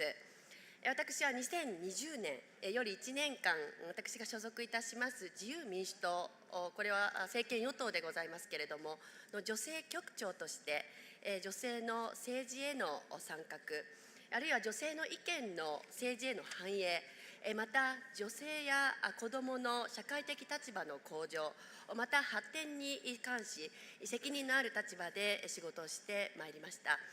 したがってこうしてこの女性フォーラムにおいてですね、発言をする機会をいただきましたことを大変嬉しく思っております。また私は2022年より1年今日外務大臣政務官として外交に携わり、軍縮不拡散、また国際協力の担当として軍備管理、また軍縮の分野での対話と信頼醸成、こういったことに取り組んでまいりました。さて、今回のテーマでございますヒューマン・ライツ・ウォッチによりますと、人間の関与なしに自律的に攻撃目標を設定する完全自律兵器、いわゆるこのキラーロボットというものが近い将来開発されるというふうに言われておりまして、昨今 AI を含む新興技術、こういったものが軍事領域に与える影響につきましても国際議論が活発化しているところでございます。私ども参議院におきましても、外交安全保障に関する調査会、この中におきまして自律型致死兵器システム、いわゆるローズに関し調査を進めてまいりました。この AI 兵器、これは火薬、そして核に次ぐ第3の軍事革命と言われており、戦争の深刻化を招く可能性が非常に高いということで指摘をされております。ウクライナ、あるいはこのガザの現状、またこれまで我が国を含め世界が経験してきました戦争、こういったことを踏まえますれば、最大の犠牲者、これは社会的に弱い立場にある女性であり、そして子どもであるということは明白です。自律型兵器におきましては、その定義、また特徴、そして国際人道法の課題、規制の在り方などについて議論が行われているところでございますけれども、現状、残念ながら各国でいまだ意見の隔たりがあるということでございます。国際社会において広く共通認識を確保した上でルールについて合意すること、これが望ましいものの、意見の相違があるために法的拘束力のある文書、こういったものを直ちに作るということはなかなか難しい。そして実効的なルールの枠組みとすることは残念ながら今この現状では厳しい状況にあると言えます。特定のお立場の国、地域だけに有利なルールにならないよう各国は積極的にルール作りに取り組んでいく必要があり、世界の議会、これが対等な立場であったと。IPU も重要なプラットフォームとしてその役割を担っていくことが寛容と考えております。我が国日本もこの一翼を担えるよう皆様と共に取り組みを進めてまいりたいと思っております。ご清聴ありがとうございました。Thank you so much. Thank you so much. والآن الكلمة لدولة جنوب أفريقيا. جنوب أفريقيا. Thank you very much, Honorable Chairperson, Honorable Members. My name is Sylvia Lucas, and I've been a long-standing member of this Forum for Women Parliamentarians. Firstly, I want to commend our leadership for this very important and very interesting discussion that we are ensuing on today. As we are confronting the social and humanitarian aspect of the use of autonomous weapon systems on humanity, it is imperative that we include this gender perspective in our approach. Women and girls are often disproportionately affected by armed conflicts, and the use of autonomous weapon systems can exacerbate the vulnerability of women and their communities. It is essential to understand how these technologies intersect with existing gender dynamics, potentially magnifying existing challenges faced by women, girls, and marginalized groups in conflict-affected areas. We must consider the potential impact of deploying autonomous weapon systems on women's security, access to essential resources, and the overall power dynamics in conflict zones.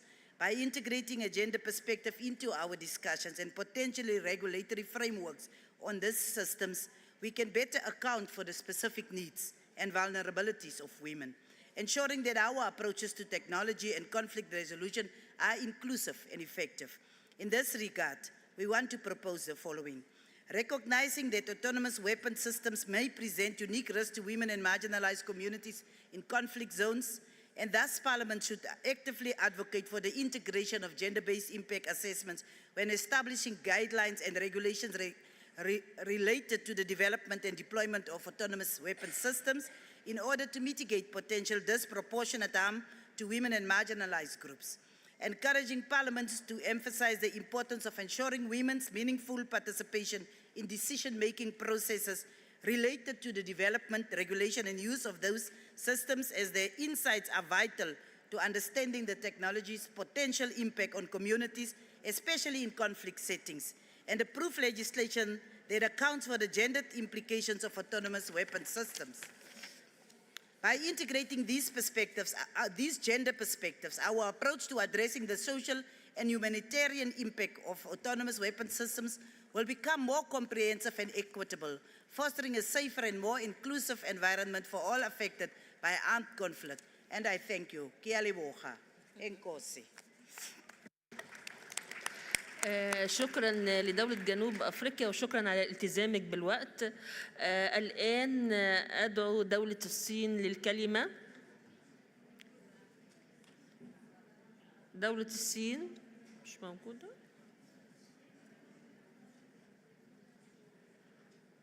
دولة الصين. China. Thank you. 尊敬的主席、各位同事。保障妇女参政议政是激发一个国家半数人口的主人公意识，为人类文明进步、安全与和平发展。Oh, no voice. Can you hear? It's from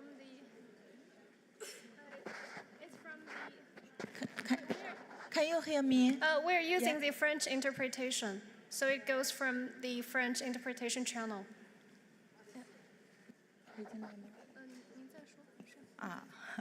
Sorry. 尊敬的主席、各位同事，保障妇女参政议政是激发一个国家半数人口主人公意识，为人类文明进步、安全与和平发展凝聚力量的重要举措。中国高度重视妇女参与政府决策和国家与全球治理。在目前的全国人大代表中，像我一样的女性代表有790名，比上一届提高1.64个百分点，达到了历史新高。中国的女性代表广泛地参与社会与全球治理，倡导坚持科技向善，倡导 AI 的发展，促进和平安全，防范可能发生的各种风险，促使 AI 的发展造福人类社会。那么作为一名中国女性的人大代表，我切身感受到中国妇女参政议政的环境不断优化，成果不断的显现。一是完善法治保障，为妇女参政议政保障护航；二是强化能力建设，提高妇女参政议政的能力水平。通过针对妇女干部的特点，开展专题特色培训，依托各类学校开展教育培训工作，为进一步提高妇女的综合素质和履职能力提供保障。三是加强舆论的宣传引导，为妇女参政议政营造良好的氛围，积极宣传男女平等观念，树立性别平等的政治参与观，鼓励引导妇女走出家庭，主动参与社会公共事务的治理。我们认为妇女是国家发展和人类社会发展的半边天，相信通过制度的保障、能力的建设和宣传引导，各国的妇女能为推动人类社会的进步和时代的发展做出更大的贡献。Thank you.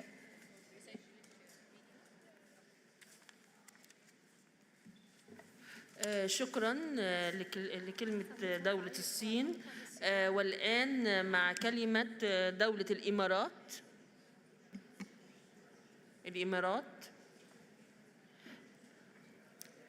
السيدات والسادة، أشكركم على ما تم طرحه من أفكار حول كيف يمكننا كبرلمانيين أن ندعم أعمال النساء من بناة السلام والتأكد من سلامتهن وإدماجهن في السلام، اتخاذ القرارات الأمنية الصحيحة. وأرى أننا كبرلمانيات يقع على عاتقنا مسؤولية زيادة الوعي حول الدور الذي تلعبه النساء في حفظ السلام والأمن، خاصة في مجال دعم اتخاذ القرار، أو حتى زيادة الوعي التشريعي حول دور النساء من بناة السلام. وهنا أود أن أشارككم تجربتنا في دولة الإمارات، والتي تتمحور بشكل أساسي على بناء قدرات النساء في مجال حفظ السلام والأمن. فقد أطلقت سمو الشيخة فاطمة بنت مبارك رئيسة الاتحاد النسائي العام، رئيسة المجلس الأعلى للأمومة والطفولة، الرئيس الأعلى لمؤسسة التنمية الأسرية الإمارات، برنامج فاطمة بنت زايد بنت مبارك للمرأة والسلام والأمن بالتعاون مع الأمم المتحدة، ويهدف إلى تعزيز التعاون الدولي لبناء القدرات الوطنية والإقليمية والعالمية في مجال المرأة والسلام والأمن، والمساهمة في خلق بيئة تمكينية للمرأة، وزيادة الوعي العام حول النوع الاجتماعي وحفظ السلام، ودعم دور متخذي القرار في المنطقة العربية والمجتمع الدولي لبناء قدراتهم في مجال دعم ومشاركة المرأة في عمليات وأنشطة بناء السلام. شكراً على حسن استماعكم. شكراً لدولة الإمارات وشكراً على التزامكم بالوقت. الآن مع دولة لاوس.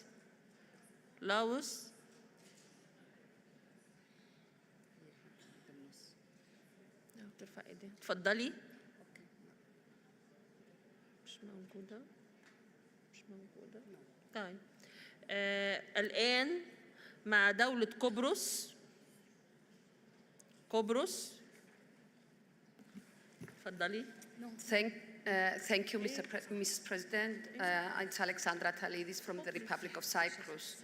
as conflicts and humanitarian crises continue to ravage populations and hinder the prosperity of societies in many parts of the world, including Cyprus, Ukraine, Palestine, Israel, Syria, Iraq, Afghanistan, to name a few, we must address the disproportionate and unique impact of armed conflict on women on one hand, and on the other, we need to push our executives to guarantee the equal and substantive participation of women in peace processes. Towards this end, the Cyprus House of Representatives adopted a resolution last week stressing the need to further highlight the role of women in the prevention and resolution of conflicts as well as in the peace-building processes. In addition, it welcomes the adoption of the Cyprus National Plan for the implementation of the Resolution 1325.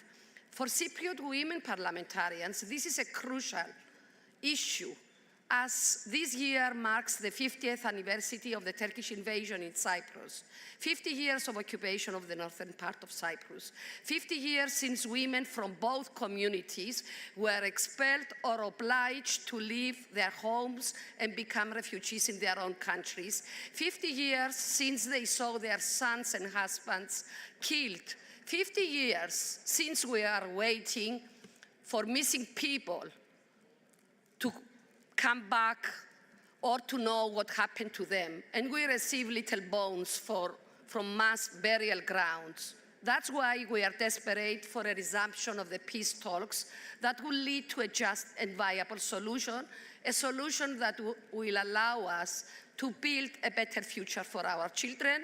That's why we demand more women from both sides at the negotiating table. God, dear colleagues, is a failure of humanity to rise above hatred and greed.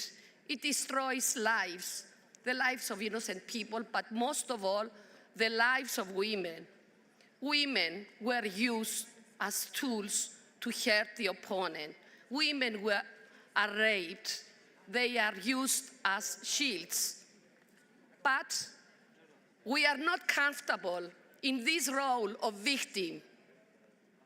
We are not comfortable in this role. We want a place at the negotiating table because we have a dream of rebuilding our country, a build for peace for our children, a dream that will bring former opponents at the same table for peace and prosperity for our country. Thank you very much. شكرا لدولة قبرص، والآن مع الكلمة لدولة البحرين. شكرا سيدتي الرئيسة، والشكر موصول لجميع القائمين على هذا المنتدى. طبعا تثير الأسلحة ذاتية التشغيل مخاوف شديدة بسبب عدم معرفة مدى قدرة السلاح على الامتثال لقواعد القانون الدولي الإنساني أثناء اتخاذ القرارات الصعبة. فهل يستطيع السلاح الذاتي التشغيل عندما يحتدم القتال على سبيل المثال التمييز بين المدني والمقاتل؟ هل يستطيع أن يميز بين الرجل والمرأة؟ وهل يستطيع إلغاء الهجوم إذا تبين أن آثاره العرضية على المدنيين وخاصة النساء ستكون مفرطة بالقياس إلى الميزة العسكرية المنتظرة منه؟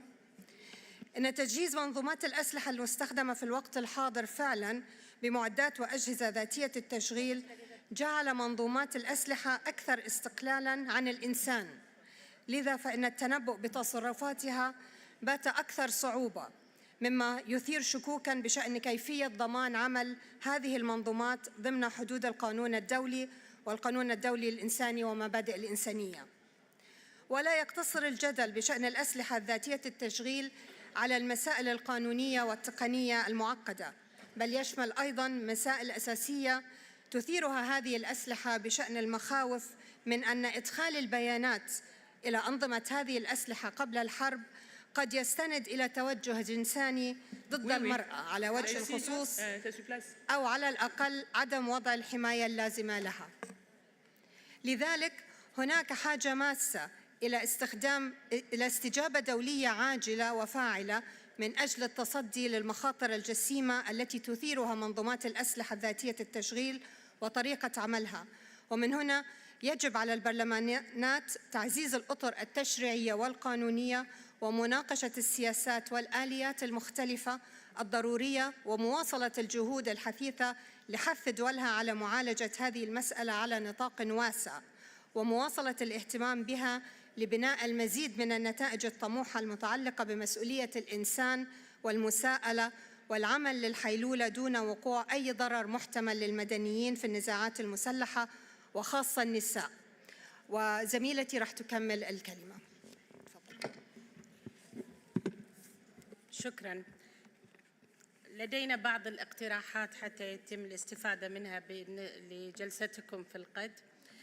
تحديداً بالنسبة لاتخاذ التشريعات أن يتم التركيز نظراً لصعوبة وضع تشريعات عامة محكمة في هذا الجانب ولأنها سوف تكون قابلة للتغير باستمرار، أن ندخل آلية أن يتم هناك تفويض تشريعي باستمرار بأن يتم إصداره من خلال قرارات حتى يكون هناك مرونة واستعجال.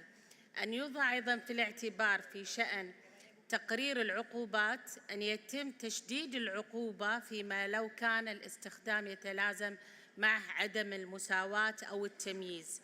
أيضاً أن يتم البرلمانيين يكون حريصين على أن تكون هناك استراتيجية معنية على المستوى الوطني فيما يتعلق بالذكاء ويلازمها أيضاً توفير الميزانية التي تلبي هذا الاحتياج من جانب. أيضاً حالياً نحن في البرلمان البحريني نبحث اقتراح خاص في الذكاء الاصطناعي وإن شاء الله مع الخبراء الذين استمعنا إليهم سنضمن بعض الأمور الهامة. شكراً جزيلاً لدولة البحرين. والآن الزملاء والزميلات العزيزات والزملاء الأعزاء، طبقاً للائحة يقفل باب تقديم ورقة لطلب الكلمة ونستكمل بقية الكلمات. الآن مع دولة تشيلي.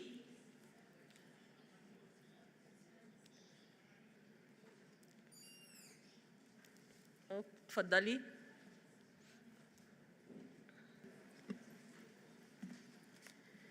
Les saludo, Presidenta, y a mis colegas parlamentarias. Vengo de Chile, soy la diputada Claudia Mix. Bueno, creemos que los parlamentos debemos construir un marco legal que debe incorporar la experiencia de las mujeres en la construcción de modelos predictivos y automatizados que permitan complementar la información y la base de datos existentes para no extender prejuicios raciales y de clase. Pero todo tipo de mujeres, con múltiples miradas, incluir a mujeres racializadas, convocar el conocimiento de mujeres discriminadas, de distintas clases sociales y con diferentes estilos de vida. Solo así podremos hacer frente a los prejuicios con los que estamos alimentando a las inteligencias artificiales, que si se ocuparan hoy en mi país, solo encarcelarían a mujeres de clase baja por microtráfico y se pondrían un blanco en las espaldas de mujeres indígenas por sus justas luchas territoriales. Debemos también tomar acciones que incorporen a las mujeres en sectores de la investigación y el desarrollo, las cuales en Latinoamérica apenas lideran a sus equipos de investigación el 18% de las veces. Específicamente en el sector de desarrollo de software, tenemos apenas un 22% de participación y bajo el 3% de equipos liderados por mujeres. Además, se debe legislar para adecuar y controlar los datos de los que el aprendizaje de máquinas se nutre, para no perpetuar estigmas que podrían ir desde la no promoción de mujeres en las ramas militares al pasar a incorporar la automatización en la evaluación y admisión del personal, hasta terminar con la vida de personas inocentes producto de decisiones basadas en información sesgada. Presidenta, la paridad e inclusión de mujeres y sus vivencias y conocimientos son cruciales para asegurar que la siguiente etapa en la historia de la humanidad no nos deje a nosotras atrás. Muchas gracias.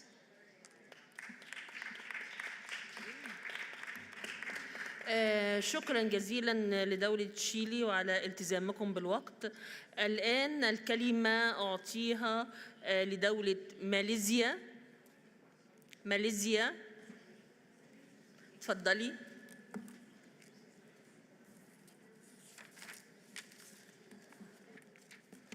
Thank you, Madam Chairman. My name is Zuraina. I'm from Malaysia, a senator in the upper house. Autonomous weapons and AI are the systems that, by nature, select and engage targets without meaningful human control. Their lack of human control causes significant humanitarian consequences, widen the acts of gender-based violence, and increase inequality as a result of algorithmic bias or target profiling. Emerging technologies like facial and vocal recognition have the tendency to have higher failure rates in recognizing women, people of color, and persons with disabilities.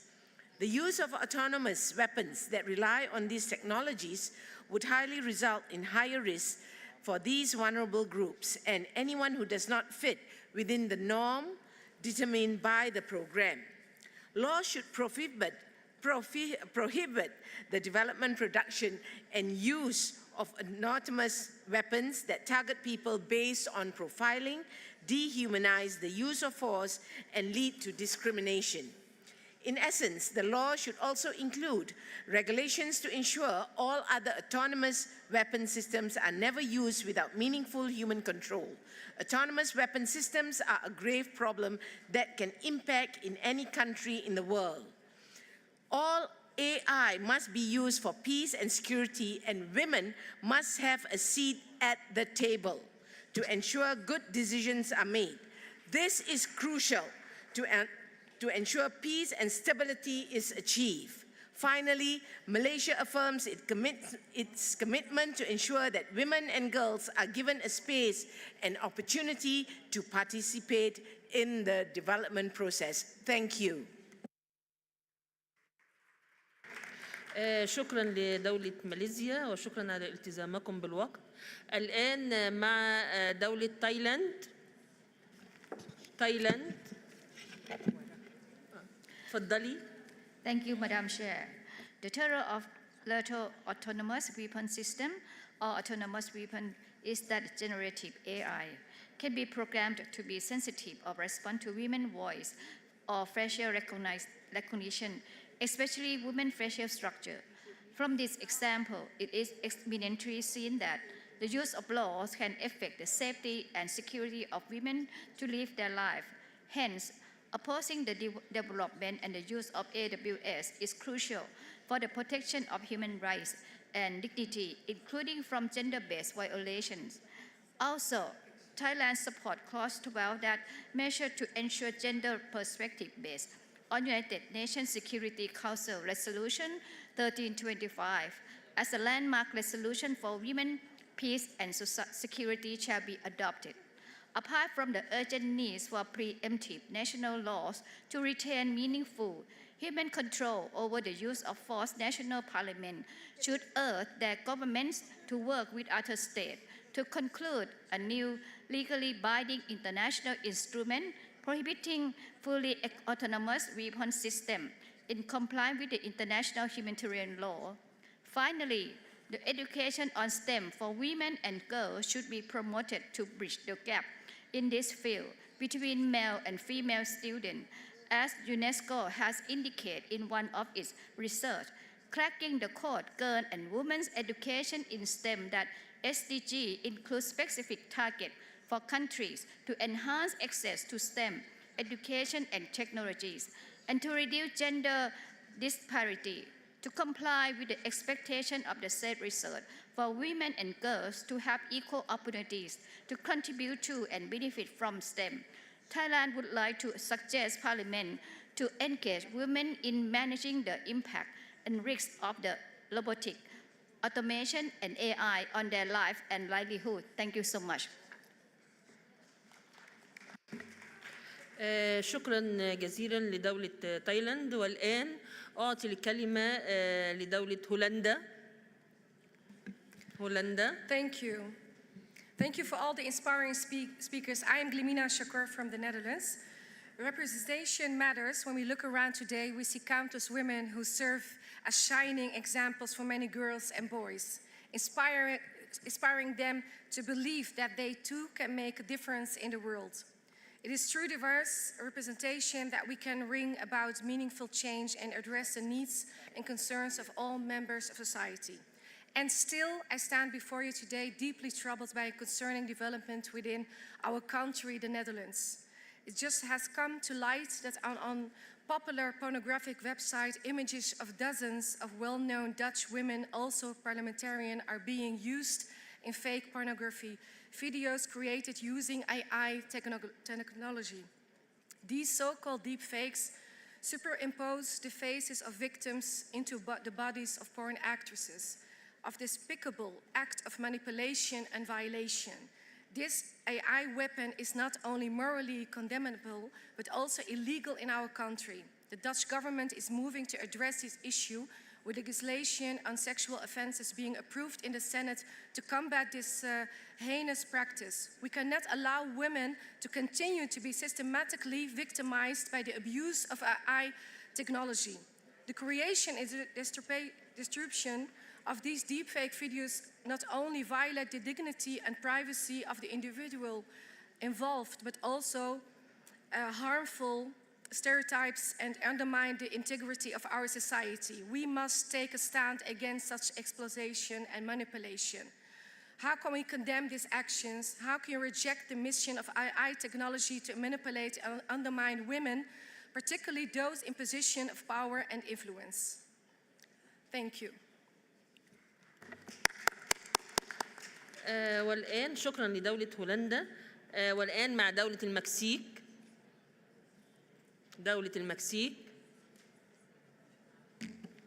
Muchas gracias. Un saludo a todos y a todas.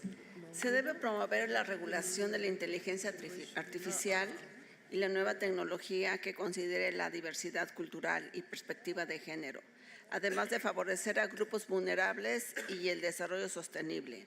Es indispensable garantizar los beneficios de esa tecnología para todos y a fin de no generar mayor inequidad ni ensanchar las desigualdades que se pueden observar a fines militares. En México no existe una política nacional en el tema de inteligencia artificial y perspectiva de género, por lo que es necesario construir mecanismos que hagan que esta nueva tecnología un facilitador de la igualdad de género y de los derechos humanos de las mujeres. Este espacio es muy importante y es una gran oportunidad para escuchar a los países que han legislado o que han trabajado en el tema de la inteligencia artificial. Escuchar cómo han avanzado en la materia y cómo los países en vías de desarrollo como México debemos abordar ese tema. Uno de los principales problemas que se tiene es la precarización del mercado laboral, producto de la adopción de las nuevas tecnologías, es decir, con esta transición en curso hacia la automatización inteligente y de la inteligencia artificial, habrá efectos que agudicen la brecha entre mujeres y hombres, que es la brecha de la desigualdad. En México se tiene un marco normativo en materia de violencia digital que se ha trabajado en el último tiempo, la llamada Ley Olimpia, pero no tenemos la violencia que genera a través de la inteligencia artificial. Y es muy importante y una recomendación muy oportuna que desde la educación, desde las escuelas, llevemos a cabo el tema de la inteligencia artificial en todo el mundo. Gracias.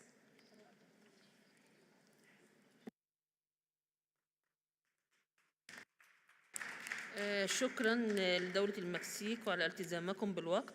الآن أعطي الكلمة لدولة غانا.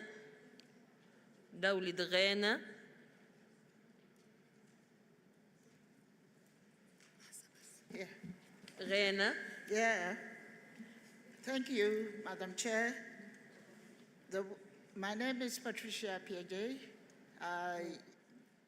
The women of caucus of the Parliament of Ghana, like all parliamentary bodies, holds a crucial role in recognizing and addressing the implication of artificial intelligence on democracy, human rights, and the rule of law.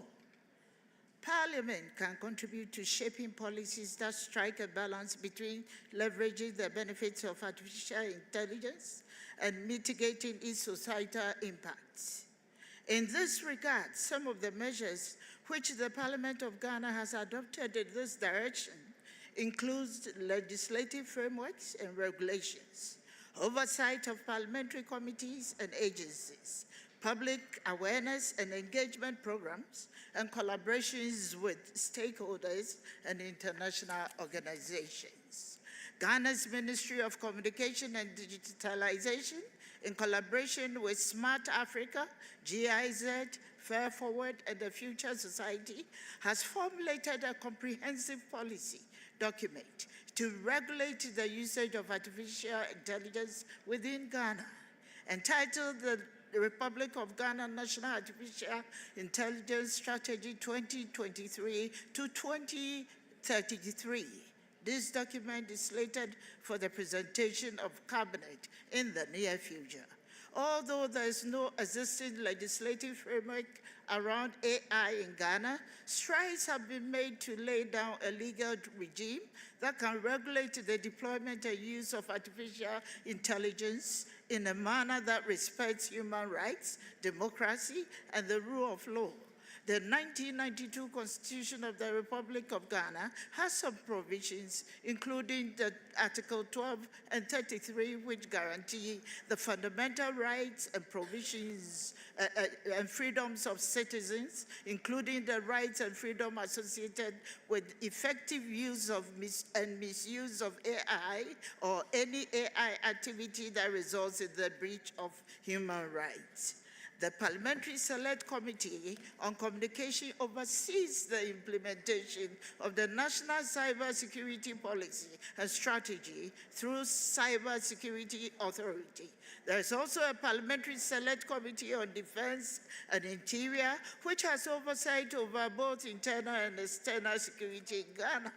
It is expected that these committees will address most of the security challenges associated with the use of artificial intelligence in the near future. Madam Chair, also members of Parliament actively employ social media platforms and engage with the public in person to enhance awareness, facilitating dialogue, and obtain feedback on legislative measures related to AI. The MPs strive to equip citizens with knowledge pertaining to that. In conclusion, Madam Chair, the impact of artificial intelligence on democracy, human rights, and the rule of law is complex. شكرا جزيلا لدولة غانا. شكرا. والآن أعطي الكلمة لدولة عمان.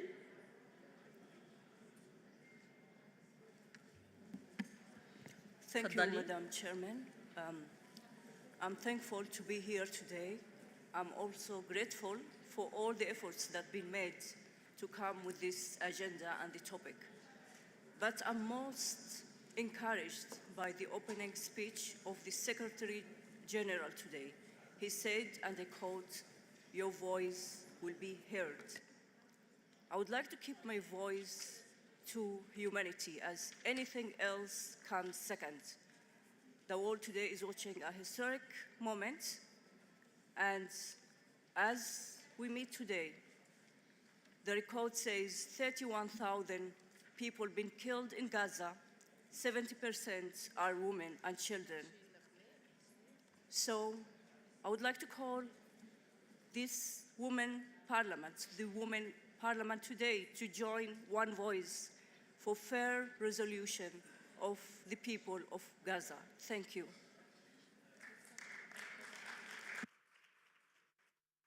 شكرا جزيلا لدولة عمان. والآن الكلمة لدولة بنين. بنين.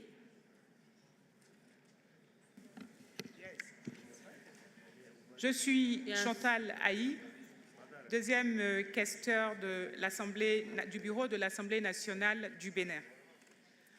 Nous voulons tout d'abord exprimer tous nos remerciements et admirations à la présidente de l'Union interparlementaire et à toutes les parties prenantes à l'organisation de cette 148e Assemblée à laquelle nous souhaitons plein succès. Il nous plaît ici de vous apporter quelques informations sur le parcours qu'a fait le Bénin en matière de représentation du peuple par les femmes. De 7 femmes en 2019, nous sommes passés aujourd'hui à 29 femmes. Ceci est le fruit et d'une volonté politique affichée par le président de la République du Bénin, M. Patrice Talon, et l'engagement des parlementaires qui, à travers une réforme constitutionnelle matérialisée par le vote d'une loi imposant la position d'une femme sur la liste des élections législatives, il faut dire que cette femme est élue grâce au résultat du parti qui aura réalisé le suffrage le plus élevé lors des élections. Les 29 femmes aujourd'hui sont réunies en caucus et aujourd'hui s'organisent autour d'un plaidoyer pour inciter les femmes béninoises, nos jeunes sœurs, qui traînent encore les pas à s'intéresser à l'animation de la vie socio-politique. Il faut dire que nous voulons ici profiter de cette tribune pour remercier le président de l'Assemblée nationale, M. Gbéounou Vlavonou, et comptons sur lui et voulons exprimer ici notre engagement à continuer de sensibiliser toutes nos jeunes sœurs et surtout à chercher les voies et moyens pour légiférer aux besoins pour une représentation plus en croissance des femmes dans les instances de décision au Bénin. Merci.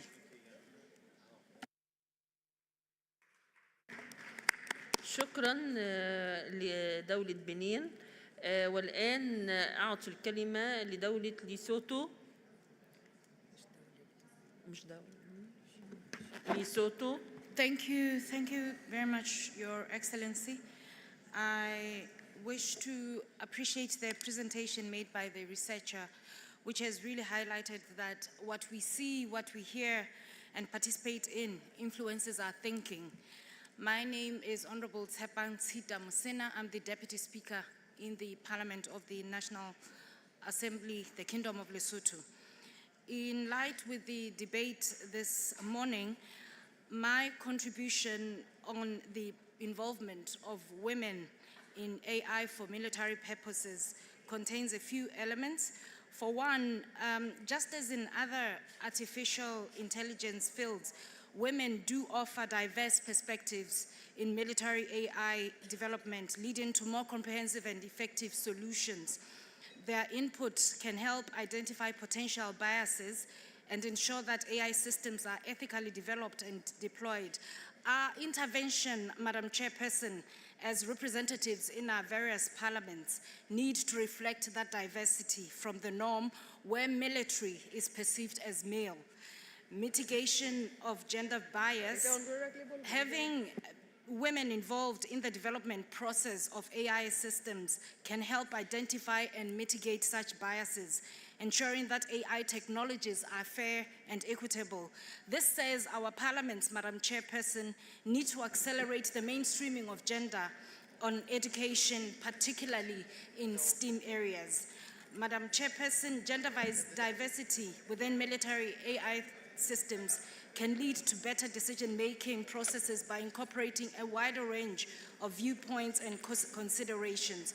We must work very hard in rising to leadership in military spaces by having laws, systems, and cultural norms that are not restrictive to women gearing for leadership in such spaces, commonly appreciated for the males. Women's caucuses in our different parliaments need to play a representative role in advocating for women in leadership in the overall.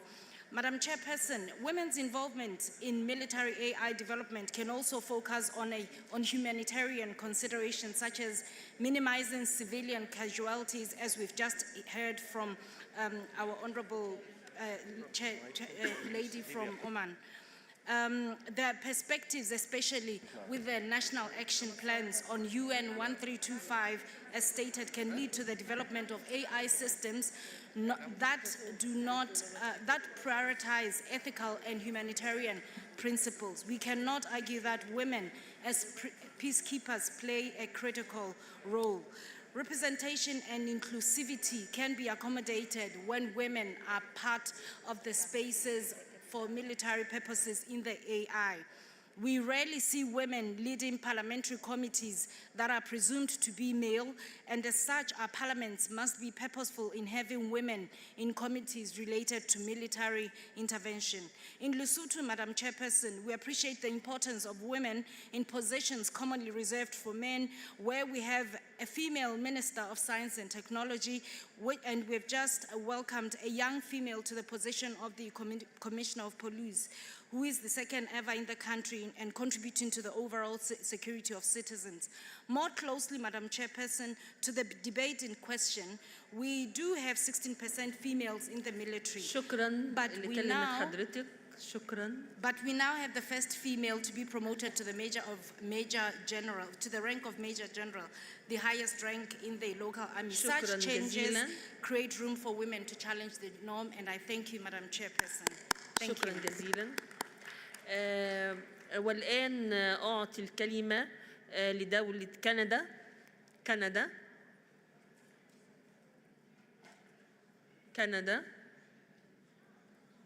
Merci beaucoup, Madame la Présidente.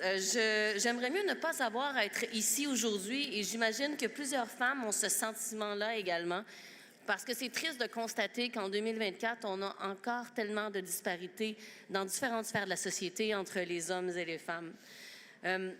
Et le sujet d'aujourd'hui est particulièrement préoccupant, et on pourrait, je pourrais en parler pendant beaucoup plus que 3 minutes, j'imagine que d'autres gens aussi. En tant que vice-présidente du comité permanent de la condition féminine, je me suis fait poser récemment une question par un journaliste. Pourquoi on a encore besoin d'un comité permanent de la condition féminine à Ottawa? Ce à quoi j'ai répondu, parce que les femmes, de toute façon, on a besoin encore de se pencher sur les différentes disparités qu'il y a partout, et aussi parce qu'on a la réputation d'être moins partisanes.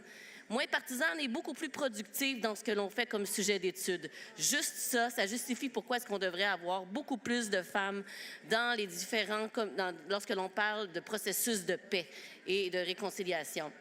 C'est terrible, et dans différentes études aussi, autant au comité des affaires étrangères, on constate que les femmes sont utilisées comme armes de guerre dans les différents conflits, ce qui devrait justifier que l'on devrait intervenir beaucoup plus rapidement, mettre plus d'argent lorsque dans ce sont de conflits qui soient les mêmes. Et quand on parle aussi de situations de changement climatique, de femmes qui se retrouvent dans des camps, elles sont souvent utilisées, violées et victimes d'énormes formes de violence. Je pourrais peut-être aussi rapidement dire que on est heureux de constater que le projet de résolution renvoie à la résolution 1325 du Conseil de sécurité des Nations unies pour les femmes, la paix et la sécurité. On fait aussi écho à l'appel de projet de résolution qui demande aux pays et aux organisations internationales d'inclure une perspective de genre et multidimensionnelle dans leurs débats sur les systèmes d'armes autonomes. C'est crucial. Une attention de plus en plus grande doit être portée sur la possibilité que l'intelligence artificielle perpétue les préjugés sexistes et d'autres types de discrimination. Nous devons veiller à ce que tous les membres de la société profitent des avancées de l'intelligence artificielle tout en élaborant des procédures, des politiques, des mesures de sauvegarde afin de protéger tous les groupes de la société contre les préjudices potentiels de cette technologie. Nous savons que les conflits armés aussi ont des répercussions différentes pour les femmes, les hommes, les filles et les garçons, et consciente du fait qu'on exhorte le groupe d'experts gouvernementaux sur les technologies émergentes, le GEC, et tous les pays participants continuent justement à recueillir des données, à écouter les différents points de vue sur la question du genre et des nouvelles technologies, notamment sur les systèmes d'armes létaux autonomes. Et l'un des principes fondamentaux du droit international humanitaire est celui de la distinction, à savoir l'obligation des parties à un conflit de faire la distinction en tout temps entre les cibles militaires et les cibles civiles. Il est impératif que les systèmes d'armes non conformes à ce principe ne soient ni mis au point, ni utilisés. On doit arriver là, et surtout, on a besoin de plus de femmes qui travaillent cette technologie-là. En ce moment, au comité de la condition féminine, on étudie l'autonomisation économique des femmes et pourquoi dans les métiers de sciences, de technologie, de mathématiques, elles ne sont pas là. Évidemment que ça a des conséquences quand c'est le temps de mettre en place ces technologies. Allons de l'avant, c'est un sujet qui est tellement important, et j'espère avoir l'occasion de reparler de ce sujet-là, de reprendre la parole un petit peu plus tard. شكرا جزيلا لدولة كندا. والآن أعطي الكلمة لدولة فرنسا. Oui, bonjour Madame la Présidente, mes chers collègues. La défense est l'un des multiples domaines d'application de l'intelligence artificielle qui fait naître des peurs, parfois irrationnelles, fondées sur la crainte de l'exercice des fonctions létales par la machine. Le développement de l'autonomie des systèmes d'armes interroge le rapport à la guerre et s'accompagne de défis éthiques et juridiques inédits. Il s'agit notamment de s'assurer que l'intelligence artificielle ne favorise pas les biais de traitement, qu'il s'agisse de biais de genre ou de biais ethniques, qui feraient de certaines populations des cibles particulières. Dans ce contexte, la position de la France au sujet des systèmes d'État autonomes, les SALA, est très claire et repose sur 3 grands principes définis dans la stratégie française sur l'intelligence artificielle de défense. Le respect du droit international, et en particulier le droit international humanitaire, une interaction homme-machine permettant un contrôle humain suffisant et à tout moment de tout système d'armes, la permanence de la responsabilité du commandement humain, seul responsable légitime pour définir et valider les règles de fonctionnement, d'emploi et d'engagement des systèmes d'armes. C'est bien cette position que la France défend dans le cadre des négociations internationales menées ici à Genève, dans le cadre de la Convention sur certaines armes classiques. Et si la Convention est l'enceinte de discussions internationales pertinentes pour aboutir à un encadrement normatif effectif des SALA, il nous appartient en tant que parlementaires à suivre au plus près ces discussions pour garantir la protection des populations et prévenir toute dérive. Je vous remercie.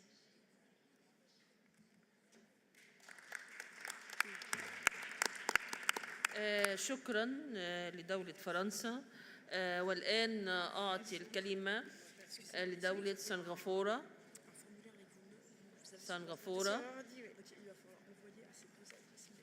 Alors attendez, je l'ai aussi sur téléphone.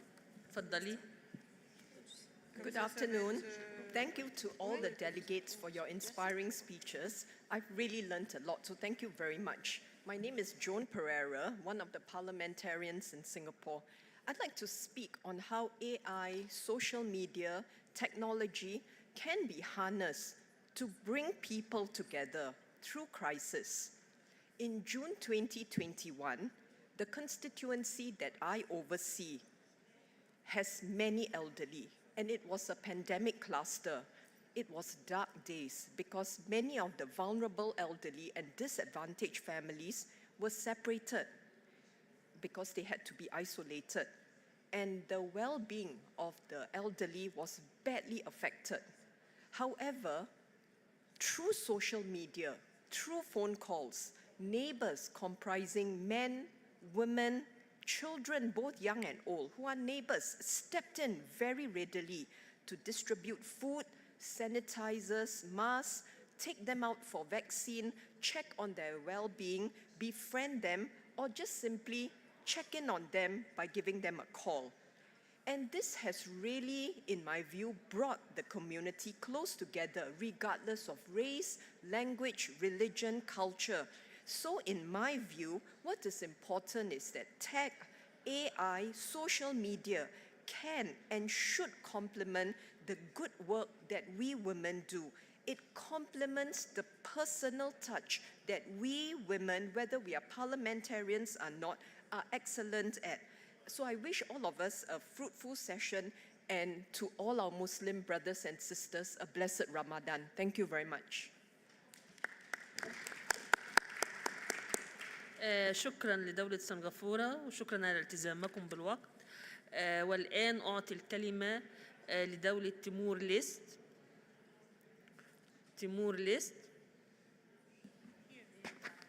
تفضلي. Muitíssimo obrigado, Senhora Presidente, senhoras e senhores delegados da União Interparlamentar. Sou Maria Fernanda Lai, Presidente do Parlamento Timorense ou de Timor-Leste. Atualmente, em sede do Parlamento Nacional de Timor-Leste, decidimos aprofundar o trabalho parlamentar sobre as questões aqui abordadas. Em concreto, capacitar e investir na qualificação dos nossos recursos humanos para salvaguardar a coerência legal e ética no setor de cibersegurança. Entre outras matérias, em especial, o impacto do uso da inteligência artificial. Por tal, com especial relevo pelo assunto sobre apreciação, apelo aos membros deste fórum que estejam conscientes dos graves desafios e preocupações que a inteligência artificial e a autonomia dos sistemas de armas impõem no domínio militar, do ponto de vista legal, tecnológico, ético e, sobretudo, humanitário. A eliminação de seres humanos não deve ser o objetivo ou resultado deste tipo de tecnologia, e é responsabilidade dos fabricantes e dos governos estabelecer regulamentação para assegurar que esses sistemas não sejam utilizados de forma prejudicial ou antiética.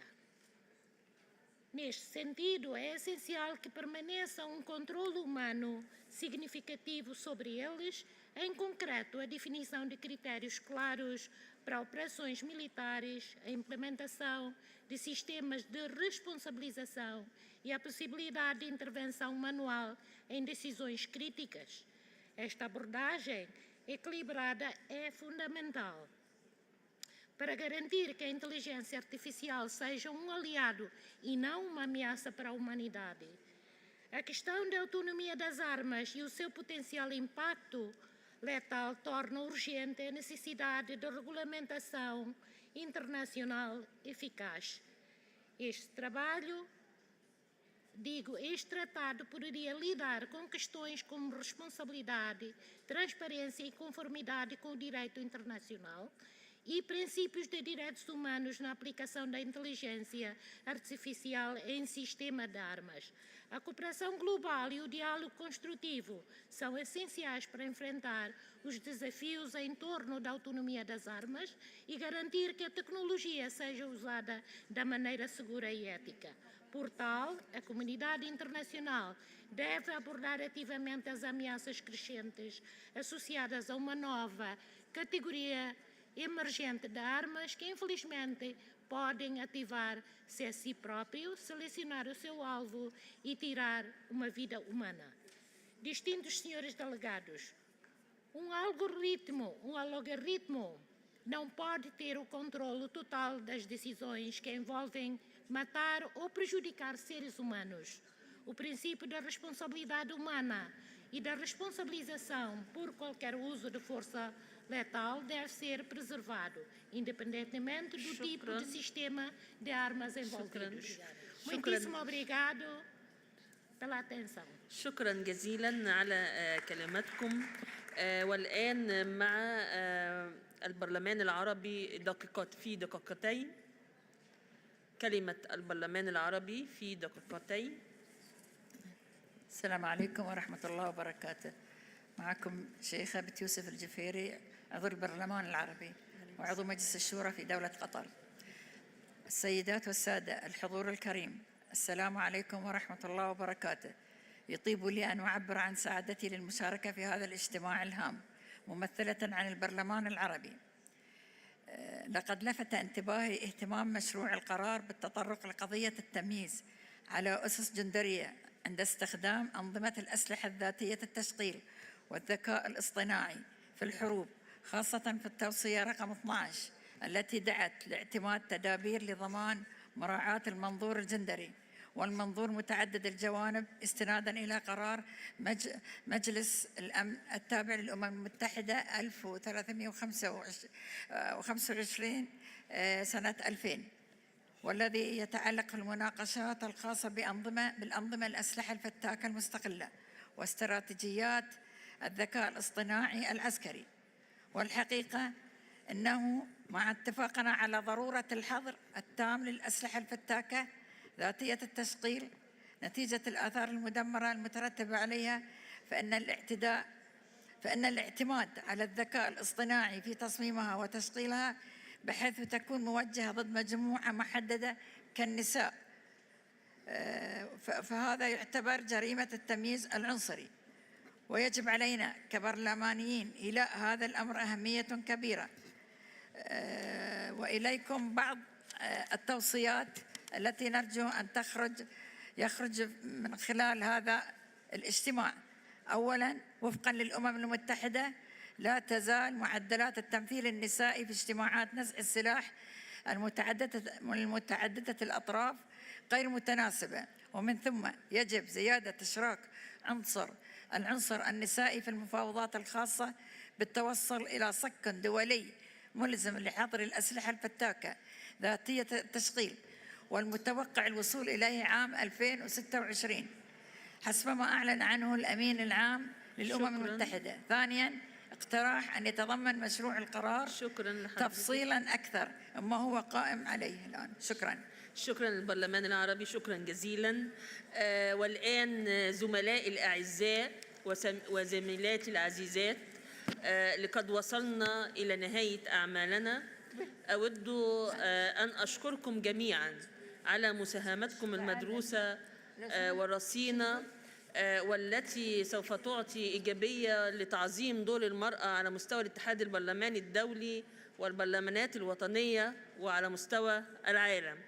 وأود أن أشكر رئيسة الاتحاد البرلماني الدولي والسيدة العزيزة زينة على تعبها ومجهودها الكبير في البرلمان الدولي وفي منتدى النساء البرلمانيات.